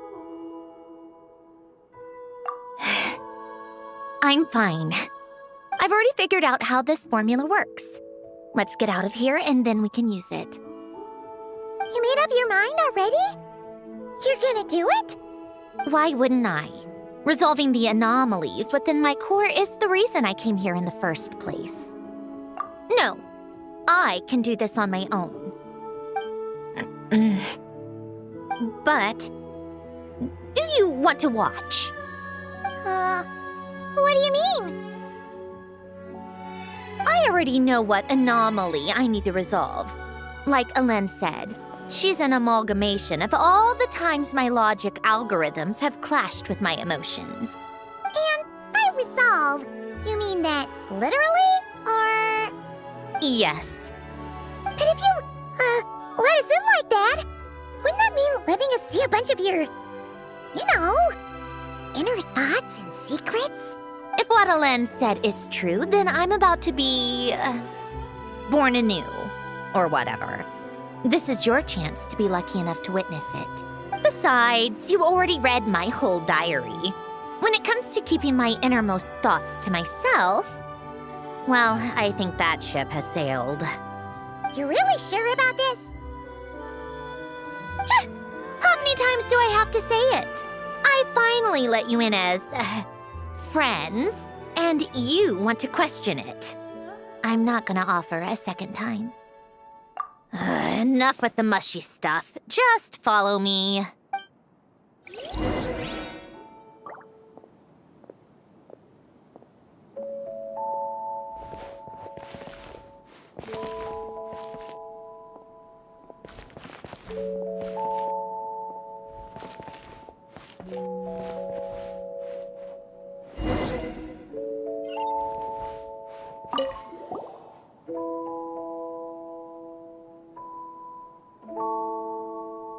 Right. With the numerological array, I can construct a simple formula that will allow you to experience what I see and hear in real time. Oh, just like citlali's scent-sharing technique. Been there, done that. Sounds like that shaman has some tricks up her sleeve. The arcane and the mathematical are both fundamental laws of this world. Being able to achieve a similar result through both isn't surprising. Anyway, let's get this show on the road. But no comments from the peanut gallery, okay? I know I offered, but I still don't want any interruptions.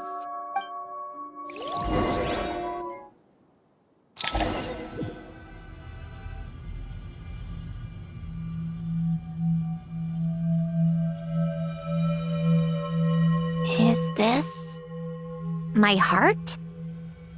No, it's probably just the result of a lens formula. A space dedicated to resolving anomalies. Huh. But it looks like the walls are all... mirrors? You made it. About time. Is that me? From the past? You just spoke of anomalies. Well, here I am. What happens when emotion contradicts reason? Shall we sit down and talk?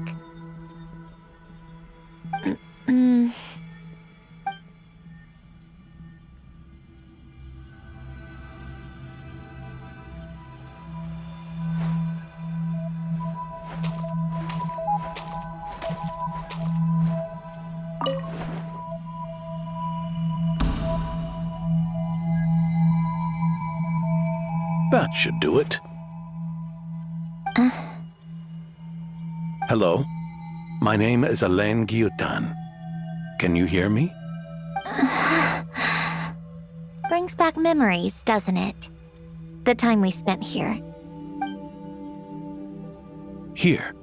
I want you to have this. A notebook? You can use it to write things down. I don't need to write things down. I have unlimited memory. Even so, some things are more important than others, right? You can use it to write about the things that matter. So you wish me to carry out a basic priority sorting operation? I suppose you can think of it like that for now. But journaling is also an act of finding oneself. Much like we use wooden stakes to guide a plant to grow in a certain manner, what we choose to write down gives the soul much-needed direction. In the act of choosing what to forget and what to hold on to, we decide what kind of person we want to become. I don't understand. Like I said earlier, I don't need something like this. This is where we were born. Where our life began. Mornings of tending to the garden. Afternoons spent cleaning, reading, or studying. Evenings of cozying up by the fire, listening to Alain share stories about his past. Alain. What is it? What are you drinking? Oh, this?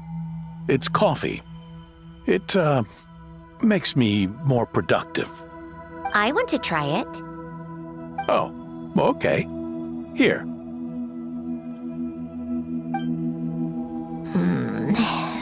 Bitter. Speaking of, why did you design me with senses? Taste, smell, touch. Well, I'm not quite sure. It just felt like the right thing to do. I suppose I hoped you might have a life of your own one day, and that you deserve to experience all life has to offer. Oh. Still bitter. But the smell is nice. I thought those peaceful days would go on forever. You know that's not possible. Maybe. But how was I supposed to know the end was just around the corner? That was just bad luck. Was it? Well, it certainly became a pattern, now didn't it?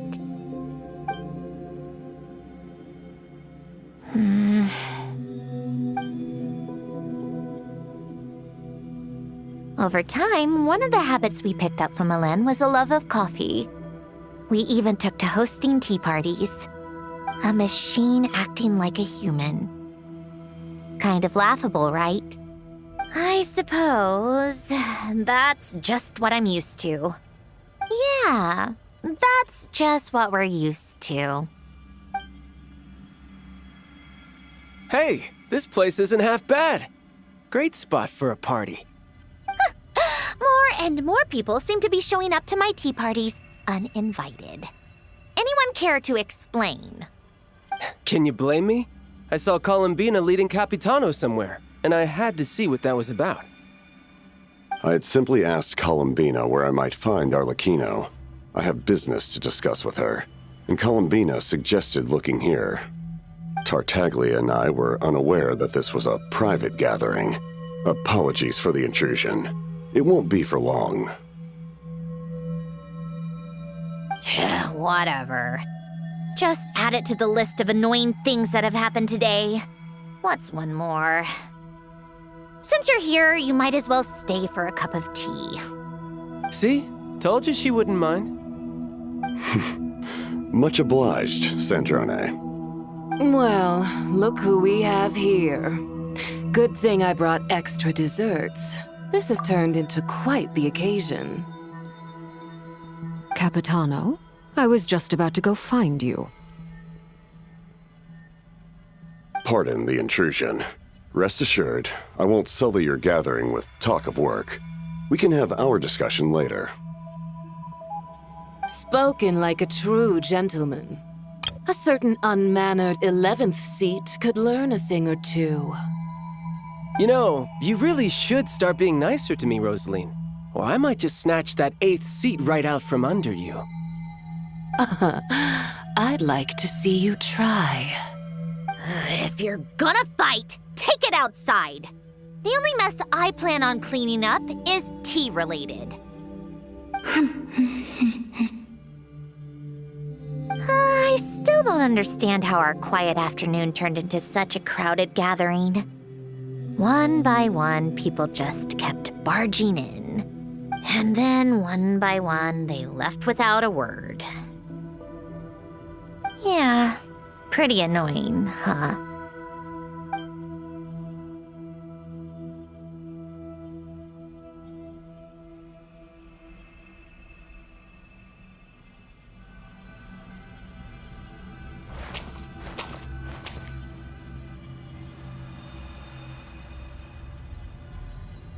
Of all my days with the Fatui, the times I spent with you, Arlecchino, and Rosaline, they were my favorite.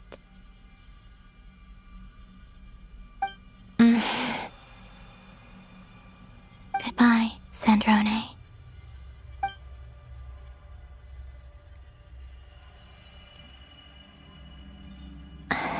Don't go, Columbina. We should have just said that. Why didn't we? If we had, would the story have had a different ending?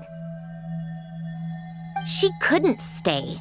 There was no future for her here. She would have just faded away. You're right.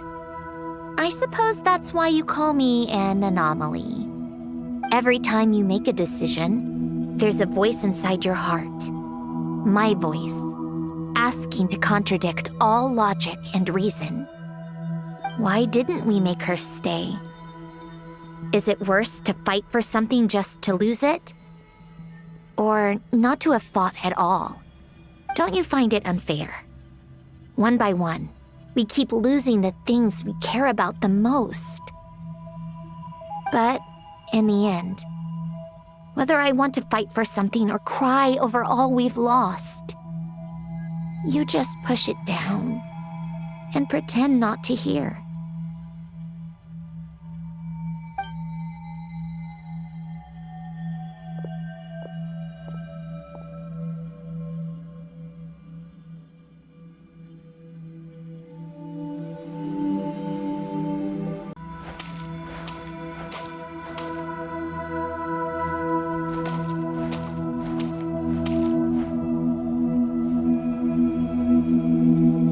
Now, even Polonia, the other half of Alen's legacy, the last remaining member of our family.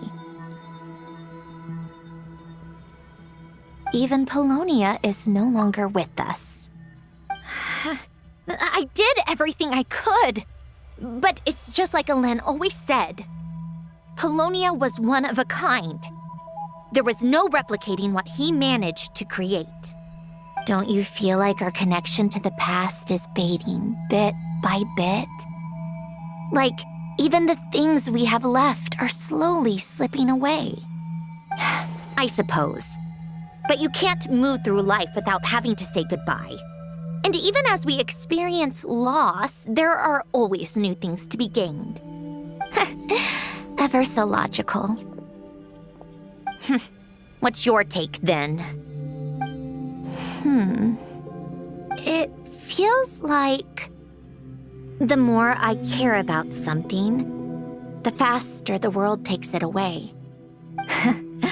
It sounds so stupid, but I can't help it. That's the hand life has dealt me time and time again. Why even fight for something that's just going to be lost in the end?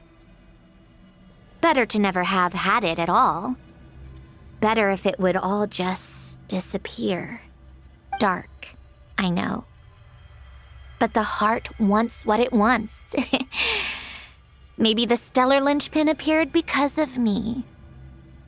Because of what I wish for. I don't think so. Yeah, probably not. What an anomaly wants goes against all logic and reason after all. Well, go ahead and do what you came for. You're here to resolve the anomaly, aren't you?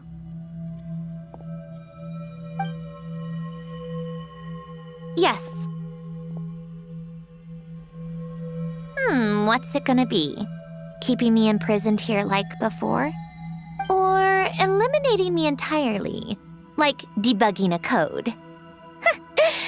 That might actually be a mercy. I don't care. I just don't want to experience the pain of loss ever again. Go ahead. I'm ready.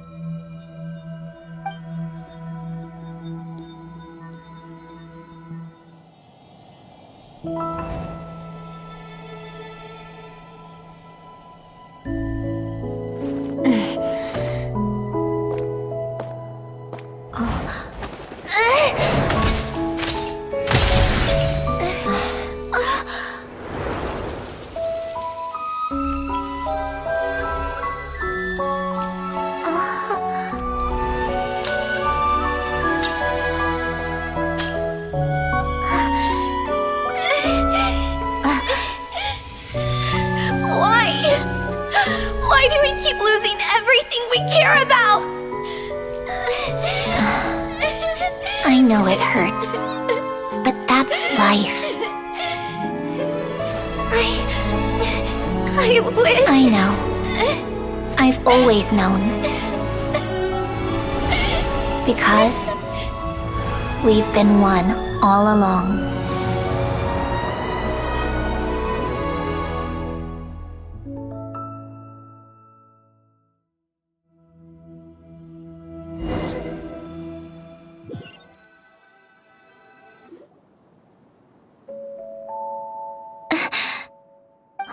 Sandrone? I'm fine. It's okay to cry, you know. Cry? You've got to be kidding me. Save the comforting for someone who needs it, Paimon. The emotional side of my core algorithm. My emotion module has always been fully developed and operational. Alen tried to tell me that too. I've just chosen to ignore her voice all this time. I suppose. Come to think of it, it's kind of like the aquarium on the ship. The aquarium? The old me took one look at it and saw something I would inevitably lose. So I stopped putting in the effort.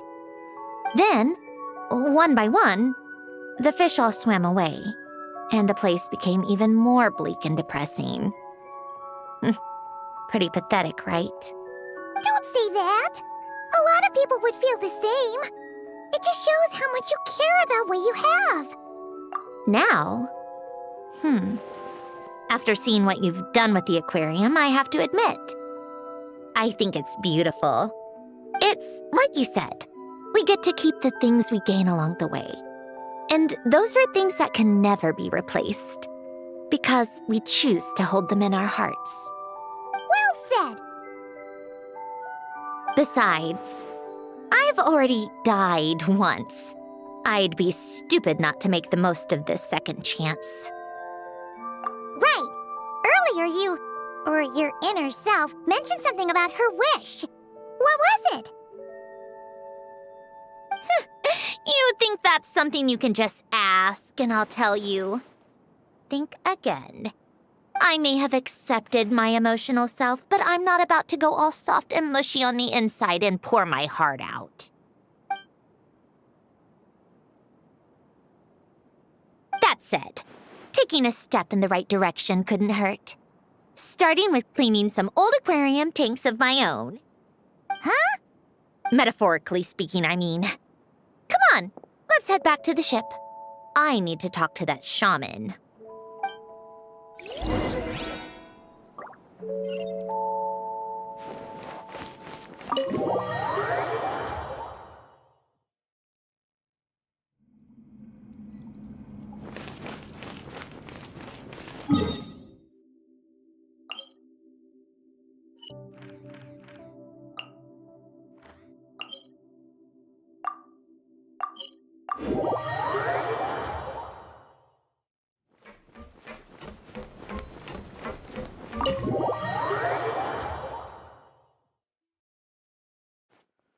Huh?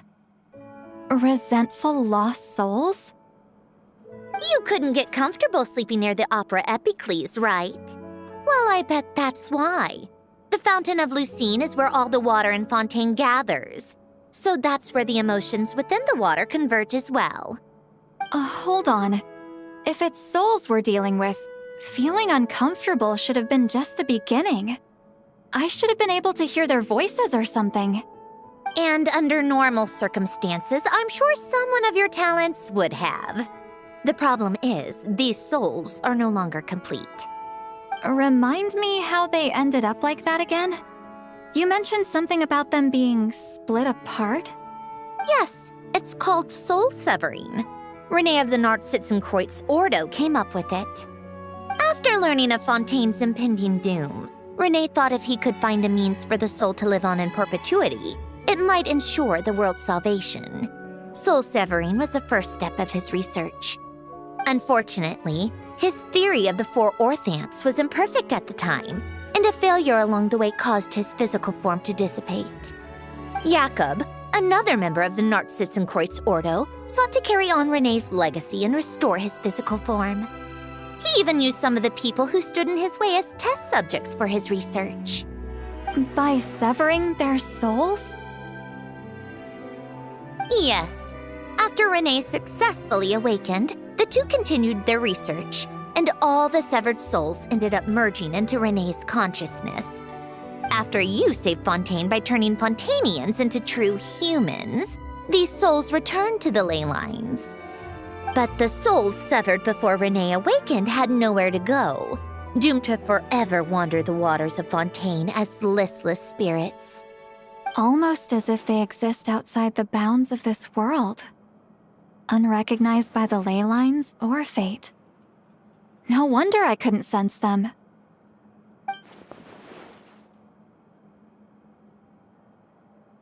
Not only that, but over time, they began to fuse with other entities. Their inner resentment lured in all sorts of evil beings, which corrupted and defiled them into nothing more than accumulations of filth. But the full transformation must have been recent. Otherwise, the Udex surely would have noticed. Wait, no, he must know already. That would explain the underwater melazine patrols. No wonder I kept running into officers from the Mara Chaussee Phantom earlier. In that case, let's go find neuvillette and we can sort it out together. No, not just yet. Why not? For one, the diplomatic castle alone would be a nightmare. Even though I haven't reported back to Snezhnaya yet, I'm not planning to leave the Fatui anytime soon. Besides, with me here, success is a done deal. Involving other people would just complicate things. All I need is for Miss Citlali to help pinpoint the location of this monstrosity. Think you can do it? With my eyes closed. This is what I do. I'm a lot better at it than manning a desk, at least. But, how exactly do you plan on resolving this soul stuff? Even to me, there's no obvious answer. Seems pretty complicated, all things considered. Just trust me. I have the perfect solution. Oh, all right. If you're that confident, we'll follow your lead. Why the sudden interest in helping Fontaine with this, Sandrone? You never knew Renee and the others, right? No, I didn't. And you're right. This problem has nothing to do with me. I wouldn't get within 10 feet of the Nartsitzenkreuz Ordo or its members. But in his later years, Elen told me he regretted not helping his best friend when he needed it the most. He also felt sorry towards Marianne for being too lost in his mechanical research to look after her properly. If he were still with us, I think he'd do the same. He might have a few choice words to say about it, but even after everything, he wouldn't leave his friend's mess for someone else to clean up. Friends shouldn't hold grudges or leave behind regrets. Fixing what happened between him and Renee was one of his greatest wishes. All I'm doing is fulfilling it in his stead. You really do seem a little different now. You mean everything that just happened wasn't for nothing? Why, thank you for pointing out the obvious, Paimon. Just washing off the grime of the past. Turns out, a lot can build up after being ignored for so long. What's this about aquarium tanks all of a sudden? They go off on some grand adventure and what? Now they have their own private code? Stupid. All right then, Citlali. Tracking this thing down is up to you. Huh? Oh, right. No problem. You got this, Granny Eatsley! You! Come with me to Hotel de Boer for a drink. Right now. Why? Because I said so! Miss Guillotin, I'll report back on the location tomorrow morning. Just need a drink or two first to bolster me up. Well, don't let me keep you. All right, you. Time to go. I've got scores that need settling. Huh?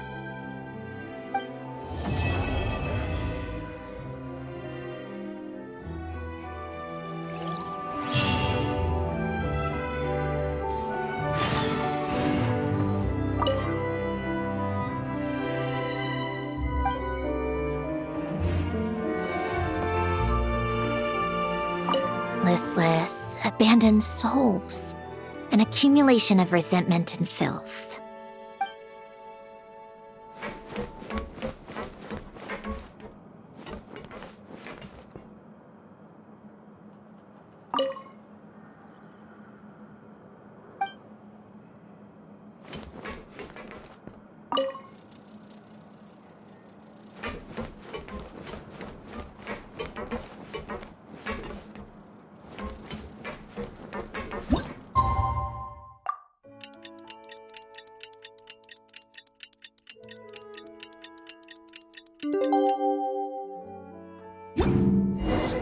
Time to meet up with Sandrone! Wonder if Citlali was able to pinpoint the location.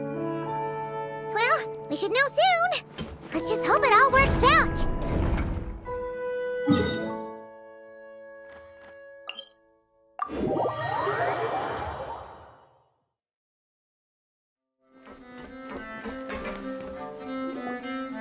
Citlali sure drank a lot last night, huh?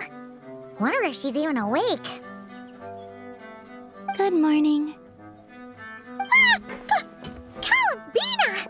Oh, you sure know how to make an entrance. What are you doing here? We just finished filming a last-minute scene, so I came up to get some fresh air. The others are still down below discussing what the final scene should be. You mean, how it should end? Yes, they're torn between whether the heroine should reunite with her old friend or not. Ah, because the whole point is that she came to her friend's homeland to search for her, right? Oh, Paimon almost forgot the plot!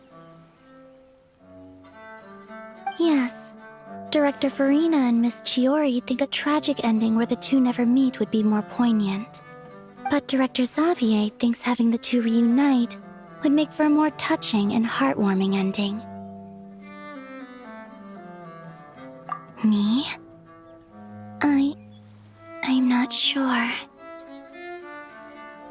On a personal level, of course I want to see her again. Of course I want to experience that moment where we reunite, even if it's just for the cameras. But that means an actor would have to take her place, and that makes me feel... Oh. Huh? Yeah, don't look so worried. Making a film is supposed to be fun. Besides, it's all gonna work out. You can trust Paimon on that. Work out? How? Well, you know. Yep, exactly. Okay, I trust you. I'll just focus on having fun for now. Well, well, look who we have here. Traveler and Paimon. Oh, the lighting specialist and clapper loader that never were. Yeah. We kinda went AWOL, didn't we? Sorry about that. Seriously, don't worry about it. Everything's going smoothly on our end, so just do what you need to do. You seem to be in better spirits now, Miss Columbina. I apologize if our earlier discussion put you on the spot. It's okay. I'm fine now. The Traveler and Paimon talked me through it. So, what are your thoughts on the ending then? Should we have them reunite or not? We should tie everything up in bows. Huh?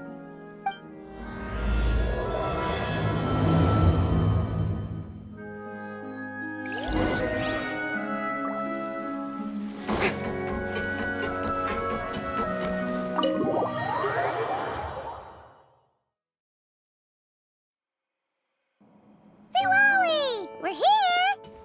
Oh, right on time. Well, yeah. We weren't the ones who drank our weight in alcohol yesterday. What? Are you suggesting Granny can't handle her liquor? It takes a lot more than that to get me drunk. Really? 'Cause, you stopped making sense after a while. Did I? Huh. News to me. I didn't say anything too crazy, I hope. Let's see. You spent half an hour bad-mouthing Auroron, half an hour complaining about work, an hour talking about light novels, and, Paimon kind of fell asleep after that. Are they gone? Oh, the crew? Yeah, we bumped into them on the deck, but they just left. Wait, but now that everything with your core is sorted out, what's stopping you from seeing Columbina? She misses you a lot. I just want to deal with this mess first. Besides, this is a perfect chance to make her jump for once. I have to plan it out more. But enough about that. Were you able to pinpoint the location of our target? Of course! When Granny Eatsley promises something, she delivers. Great, let's see. The Morte region. Wait, this is the Tower of Gestalt.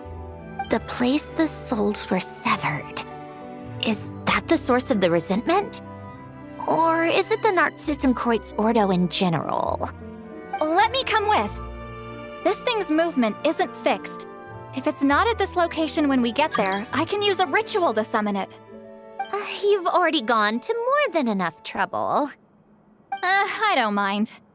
These old bones have nothing better to do anyway. Summoning a spirit isn't going to do me in. Besides, if I don't go, they'll just have more inside jokes I can't join in on. All right then. I appreciate it. Ha! There's no time to lose! Let's head out!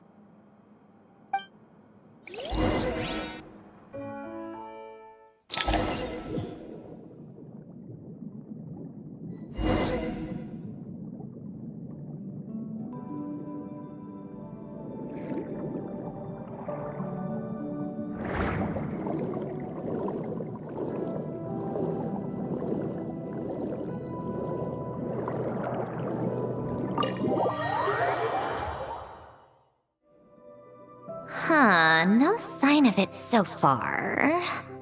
Should I start the summoning ritual? Let's drain the water from this floor of the tower first. It'll make it easier to move around. Wait, we can do that? Of course. Alan and Renee both saw the future that awaited Fontaine and even shared a few methods for waterproofing buildings. The principle behind it is...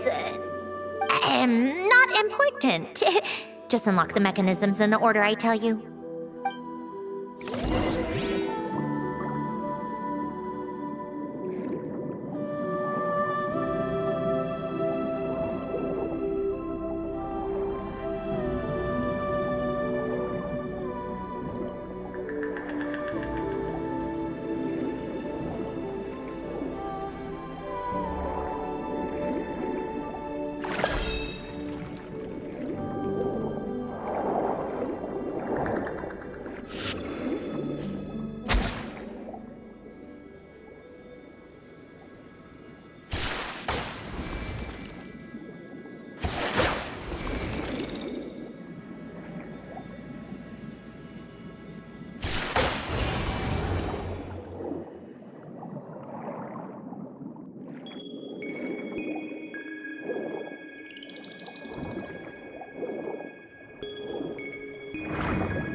Ready? Yeah. When this thing appears, I'll try talking to the souls inside. But more than likely, they've already been driven to madness. If communication fails, we'll have a battle on our hands. In that case, Paimon better find a hiding spot. If a fight does break out, I should be the one to deliver the final blow. Trust me on that. Understood. All right, I need quiet. Wandering spirits drifting along the tides, hear me now. Broken souls, silenced, torn apart and forsaken. Follow the traces of the past and return to us. Let resentment recognize resentment. Let vile entities be drawn together. And in this place, take form once more.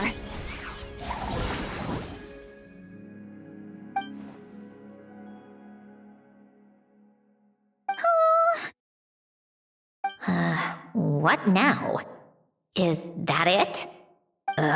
This is exactly why I deal in math, not magic. How are we supposed to know what stage the spell is at? It's like there's no logic to speak of. Mechanical science is so much easier to...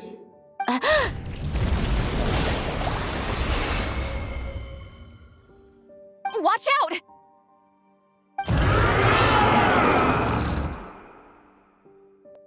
Hey, you! Or whoever's inside of you. I need you to listen to me. I'm a descendant of Fontaine's Lord Artificer, Alain Guillotin. I can make you whole again and return you to the ley lines. You just need to work with me here.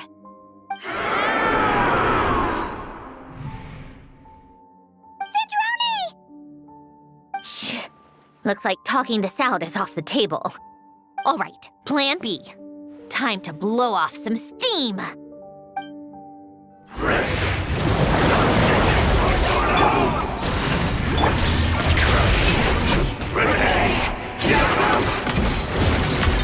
You're cursing out the wrong person! I didn't even know them!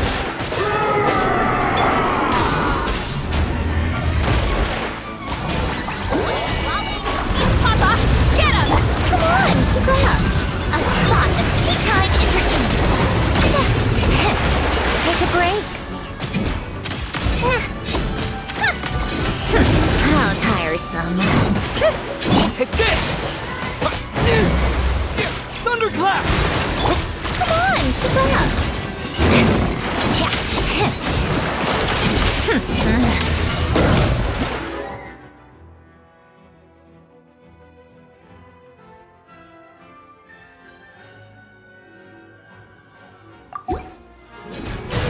Show no mercy!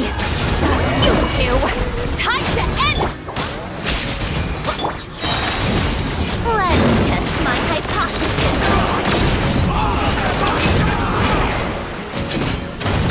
Most of them already did. But you still have a chance to return to the ley lines and reunite with your family. Just work with me here!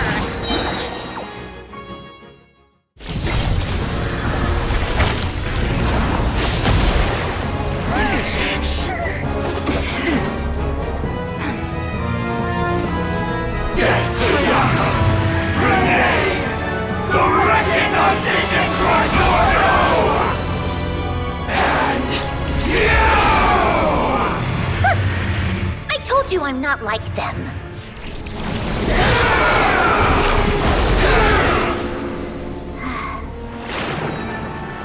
I'm stronger. Inverted. World formula. Reversion.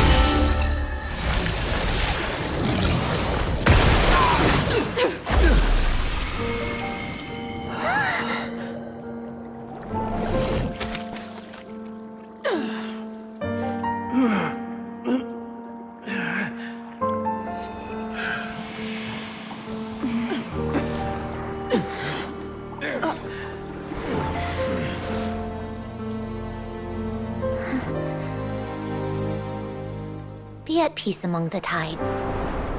Lost souls.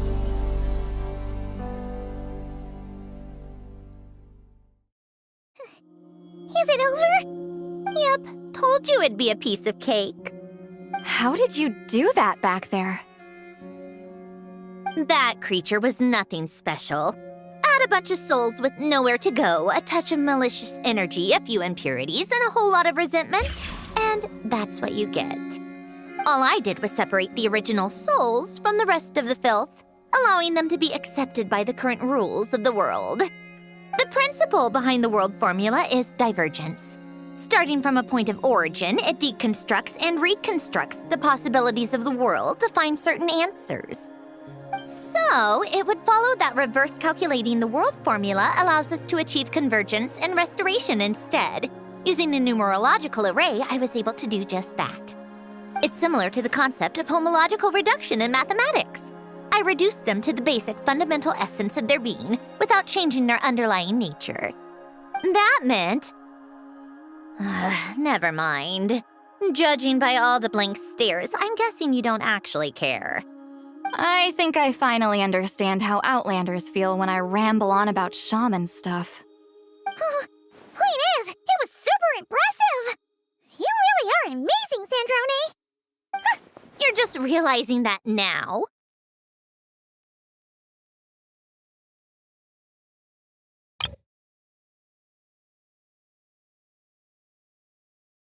Ahem! Enough about that! We should get going. I'll go reset the mechanisms inside the tower. See you back on land.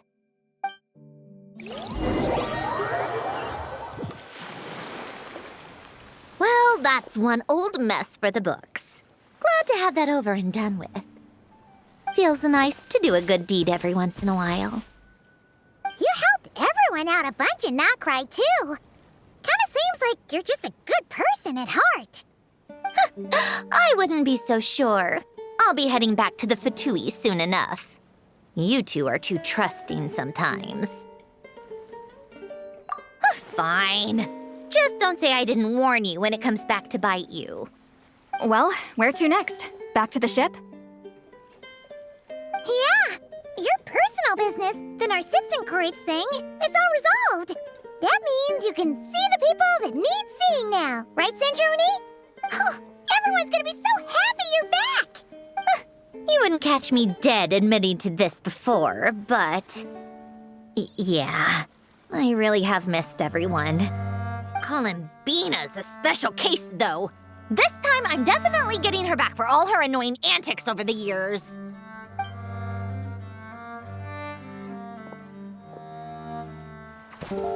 She'll sense me coming from a mile off. How am I gonna...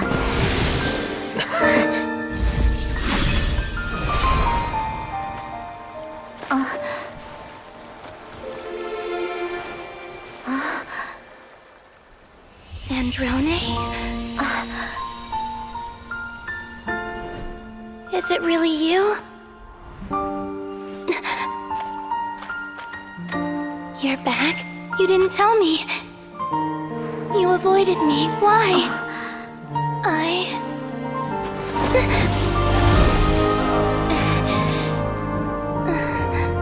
Sandrone? Now we're even. I missed you so much. That makes one of us, idiot.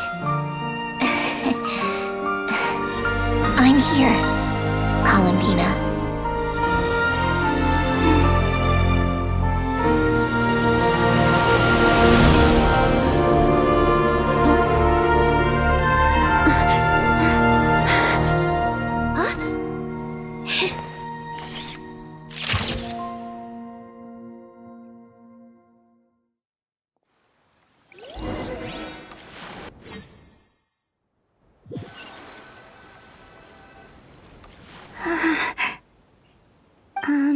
Sandrone.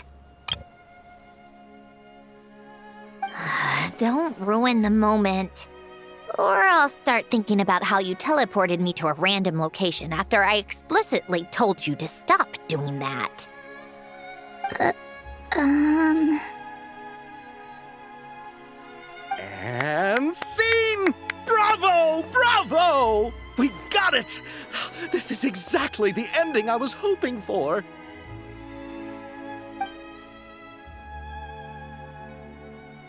Huh? Where did you just go, Miss Columbina?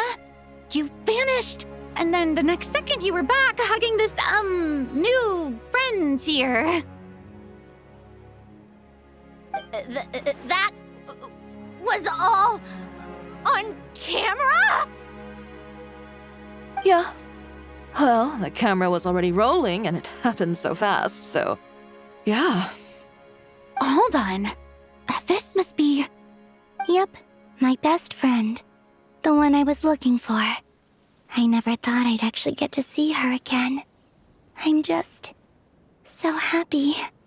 Plus, the film got a happy ending too. It's all thanks to you, Sandrone. Sandrone? You couldn't stop being annoying for 1 second? Columbina!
As expected.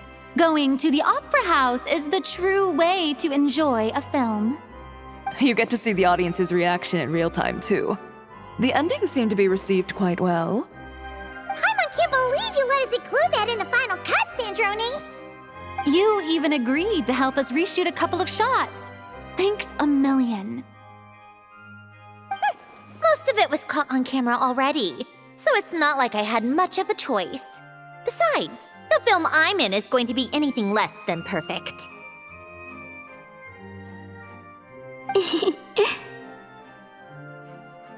What are you laughing at? Nothing. It was just interesting to see us on screen together. I'm glad this moment is going to be preserved forever.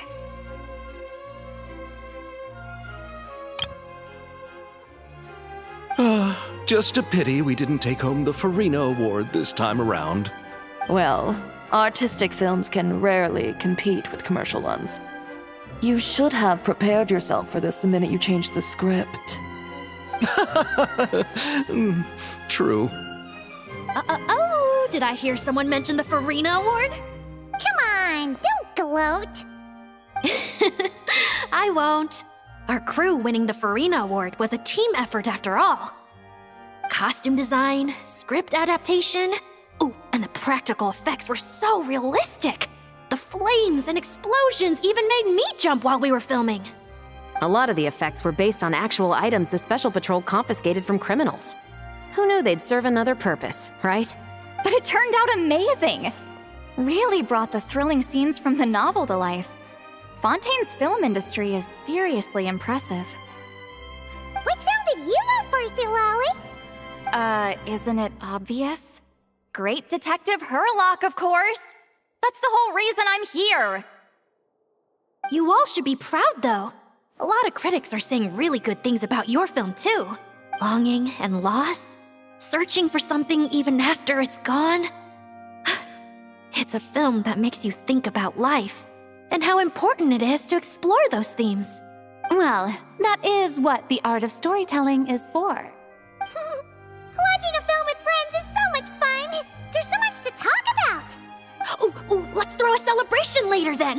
We're all old friends. Oh, we could find a place and chat to our heart's content. How about the wingulette? That's perfect! Friends and family are more than welcome too. So if you want to bring people, don't be shy. You all can head over first and make yourselves at home. I'll bring over some refreshments in a bit. I just have one more stop to make first. Can I come? Fine. Not like you'd listen if I tried to stop you.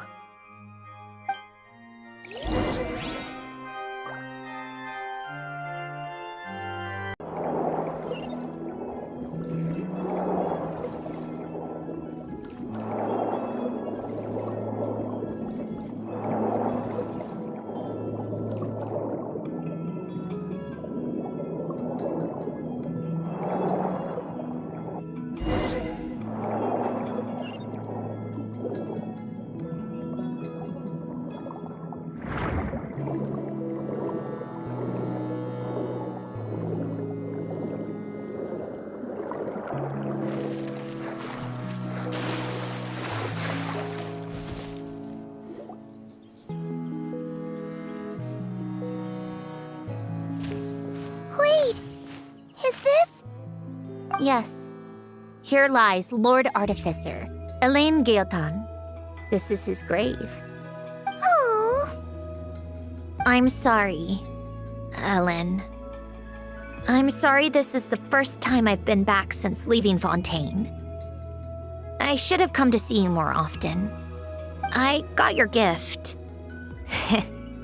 I even cleaned up one of the Nartsitzenkreuz Ordo's messes along the way. Our home is just as quiet and warm as it always was. The flowers in the garden are still thriving. I'll make sure to tend to them more often from now on. Polonia received irreparable damage in battle. I should have taken better care of your invention. I'm sorry. Polonia was family to me. Just like you. You always said I was a fast learner. But I'm not so sure. It took me far too long to learn the things that truly matter. I never said this to you back then, but thank you for creating me, for giving me the chance to experience life. Being your family meant everything to me. Absolutely everything.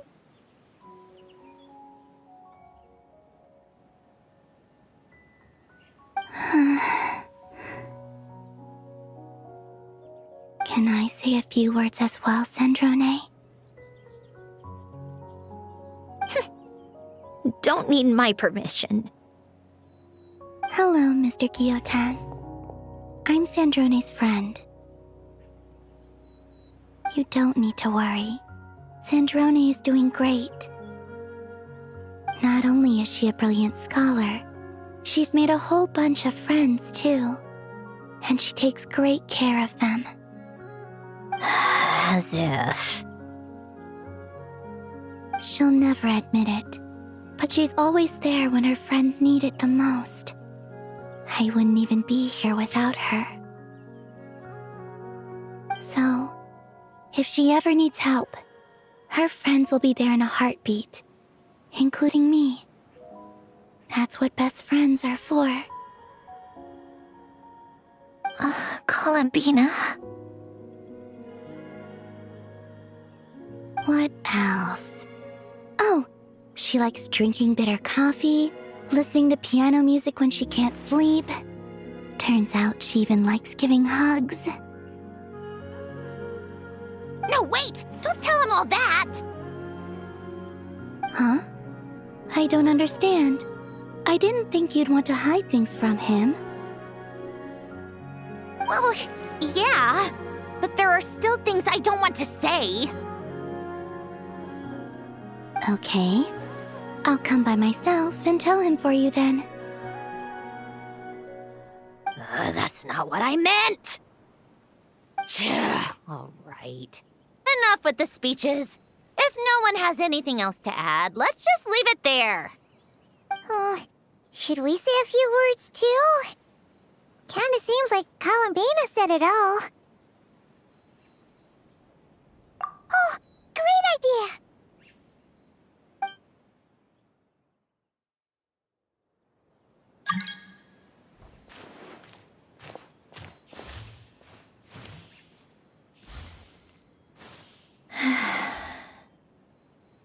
Goodbye, Ellen.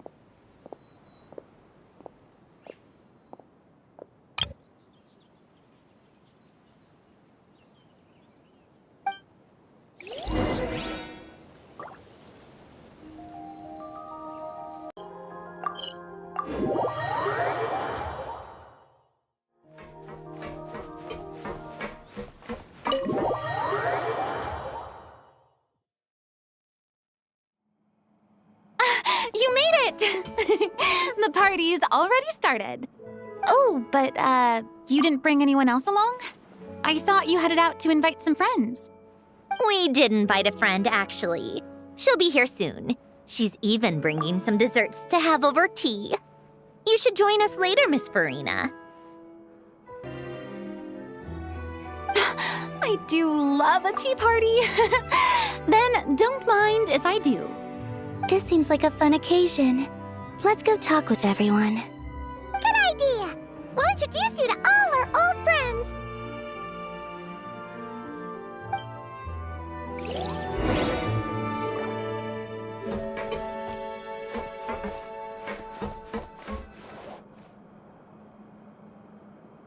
Wait a second! Mr. Baptiste and Veronique! You're here! Friends of yours? Veronique is the prop manager for Musketeer Pictures, and Mr. Baptiste is the author of The Two Musketeers. Yeah, former prop manager. Now we're just two criminals serving our time. Thanks to Duke Wriothesley and Nurse Sigewinne looking out for us. Not too bad, actually. You make it sound like I'm giving you special treatment. I just think the method of justice you chose to pursue is one people can respect. You are far too modest, Your Grace. The only reason we were even able to come to the surface for the festival is because you fought for it. It's also just good for the physical and mental health of the prisoners in general. Anyway, I suppose I have you to thank for keeping the winglet in such good shape. I never knew she could look so striking. I didn't do anything special.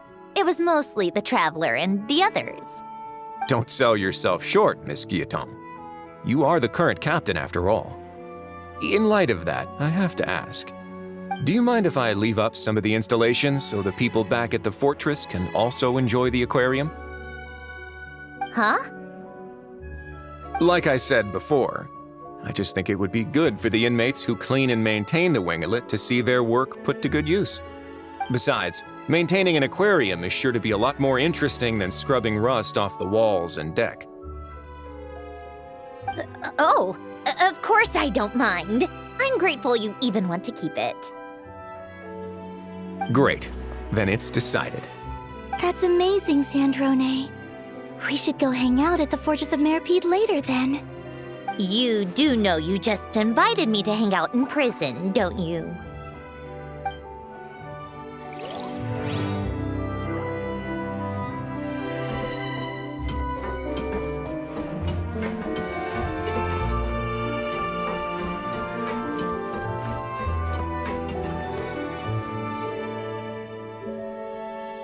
You made it. Sorry for starting the celebrations without you. No worries at all. We're just glad everyone's having such a great time. Oh, right. You've probably seen them around already, but let us introduce you for real. This is... Miss Columbina and Miss Guillotin, right?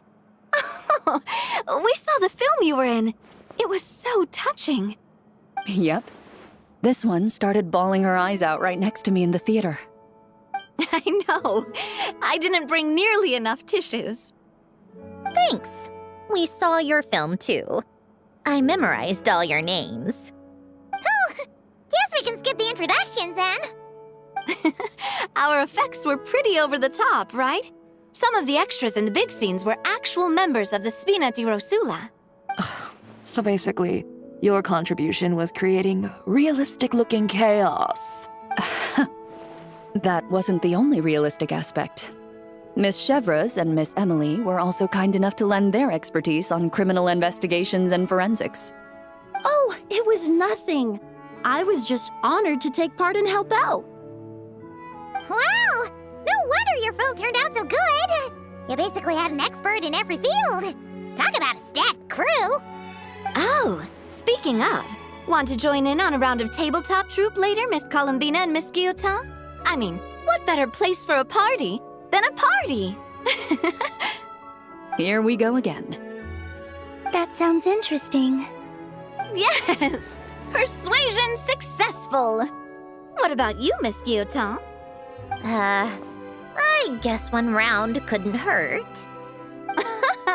Critical success!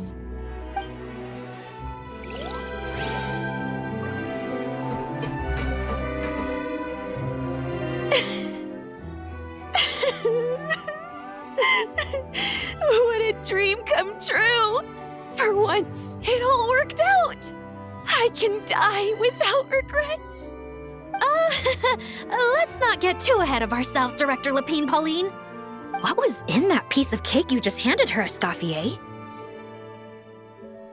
Bromaritime flowers, eggs, flour, same as all the other pieces. What, you think I tampered with it? Playing a detective in real life now too, are we? Oh, it's so delicious! I'm so happy! My life has peaked!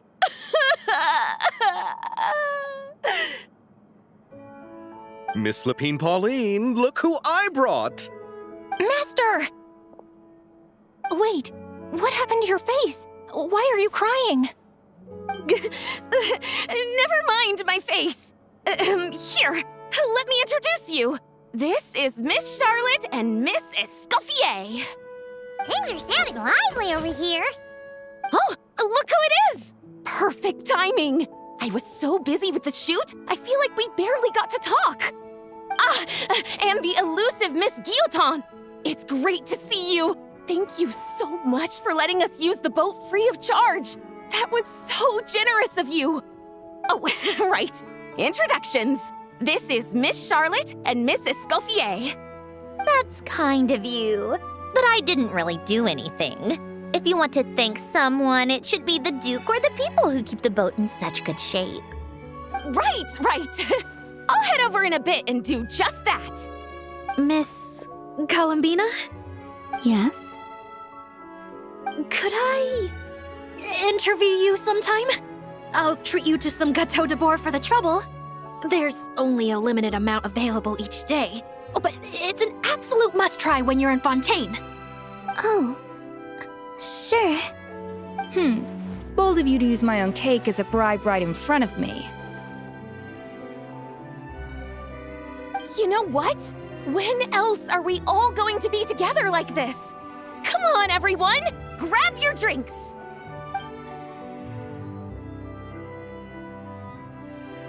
Are we going to toast? Yup! Come on! Sante!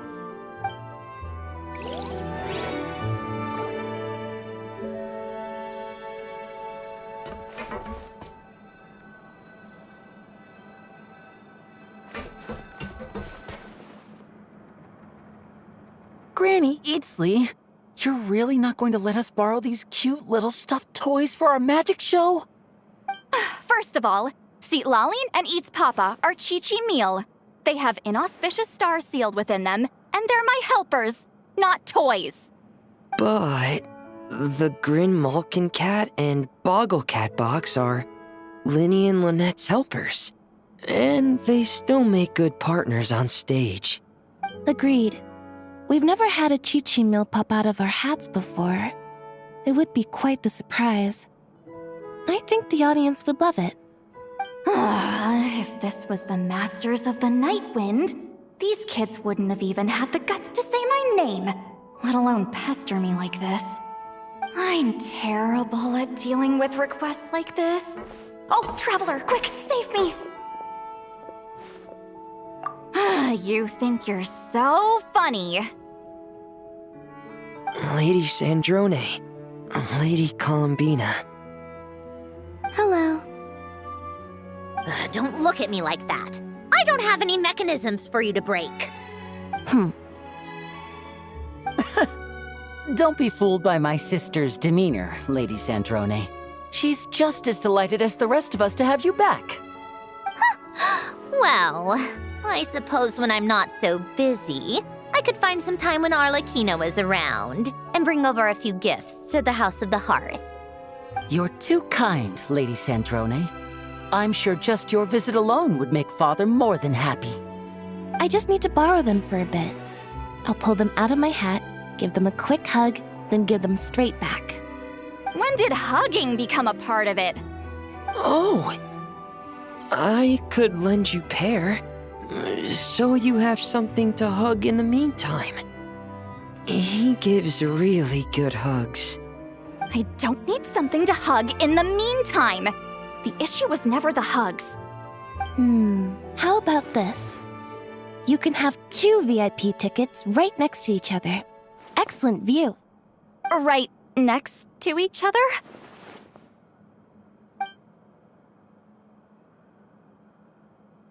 Yep, super quiet. No one will bother you. I'm sure you'll have a great time. Fine.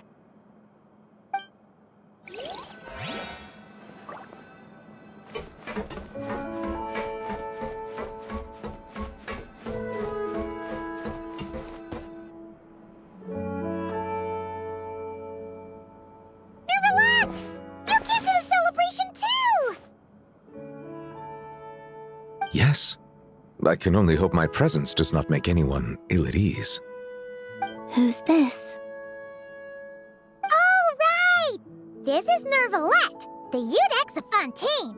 And this is Columbina and Sandrone. Greetings. Hello. These two must be the Fatus and former Fatus related to the recent incident in Nodcry. I read about them in the diplomatic report.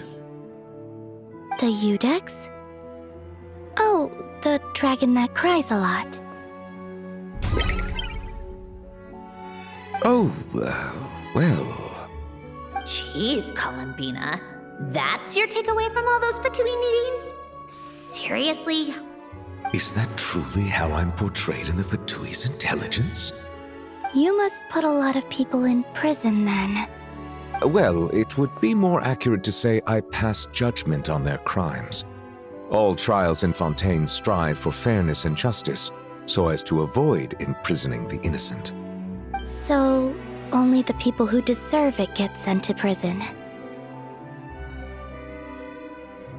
Well, deserve is quite a subjective metric, is it not? At the very least, I can promise that in every trial over which I preside, I make every effort to deliver a fair verdict.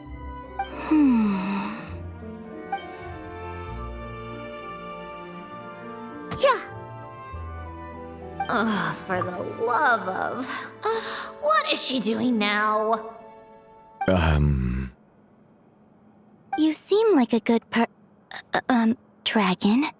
Not the kind that throws people in prison for no reason. I think we can get along just fine. Thank you? Then she punched me because... Oh, sorry, Neuvillette. She thinks that's a sign of friendship. Where does she even pick up weird habits like that? Ah, I see. I believe I have observed people on the streets of Fontaine expressing affection in a similar manner. I suppose I now know what it feels like. Yes, quite, abrupt. You know, these two are surprisingly alike. Oh, looks like Arlecchino's here. Come on, Columbina. Let's go have ourselves a tea party.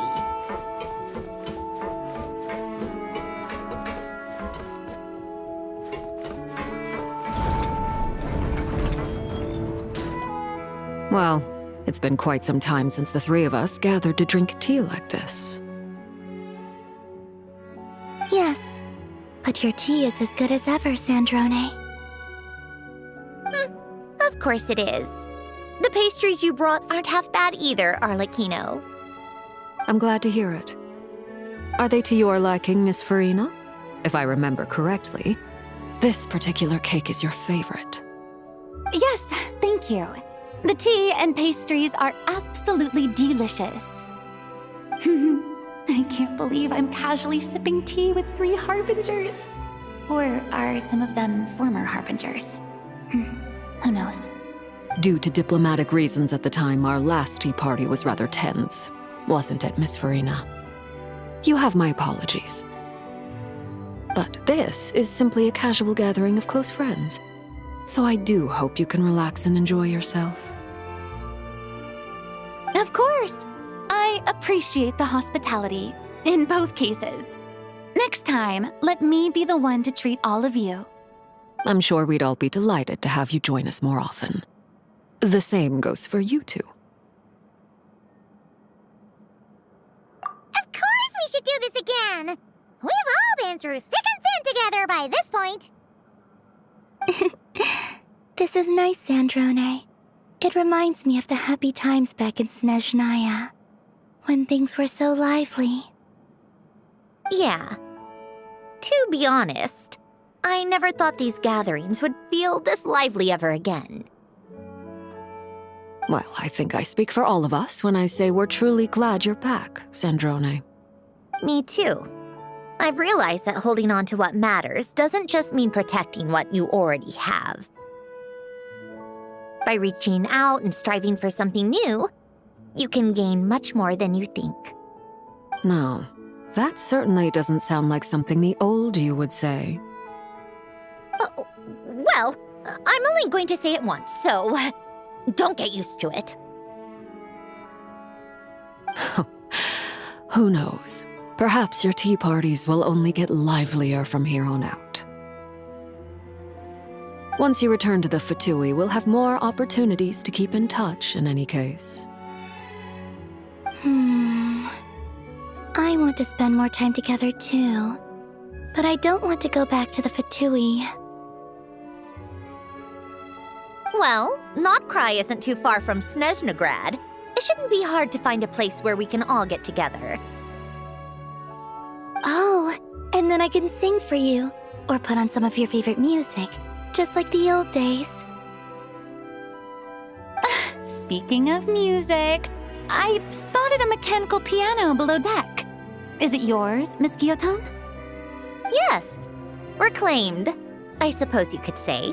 Why don't you play something for us? Huh? In front of all these people? Yes, why not? You play so well. Yeah, come on! Just a little, please? For the love of... Fine! One piece, and that's it.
Musketeer pictures! Everyone ready? I'm not sure I should be in this one. Of course you should. You might have primarily helped out another crew this time, but you're still a member of Musketeer Pictures. All right, thanks. I'll still stand a bit off to the side, though. Can I be in the picture too? Of course, Miss Veronique. I would have loved to have you in the last one, too, if circumstances had allowed it. Thank you, Director Xavier. Do I really have to be front and center? You're one of the lead actors! Of course you do! Nervous, Sandrone? No! All right, look at the camera! And 3, 2, 1. Musketeer Pictures!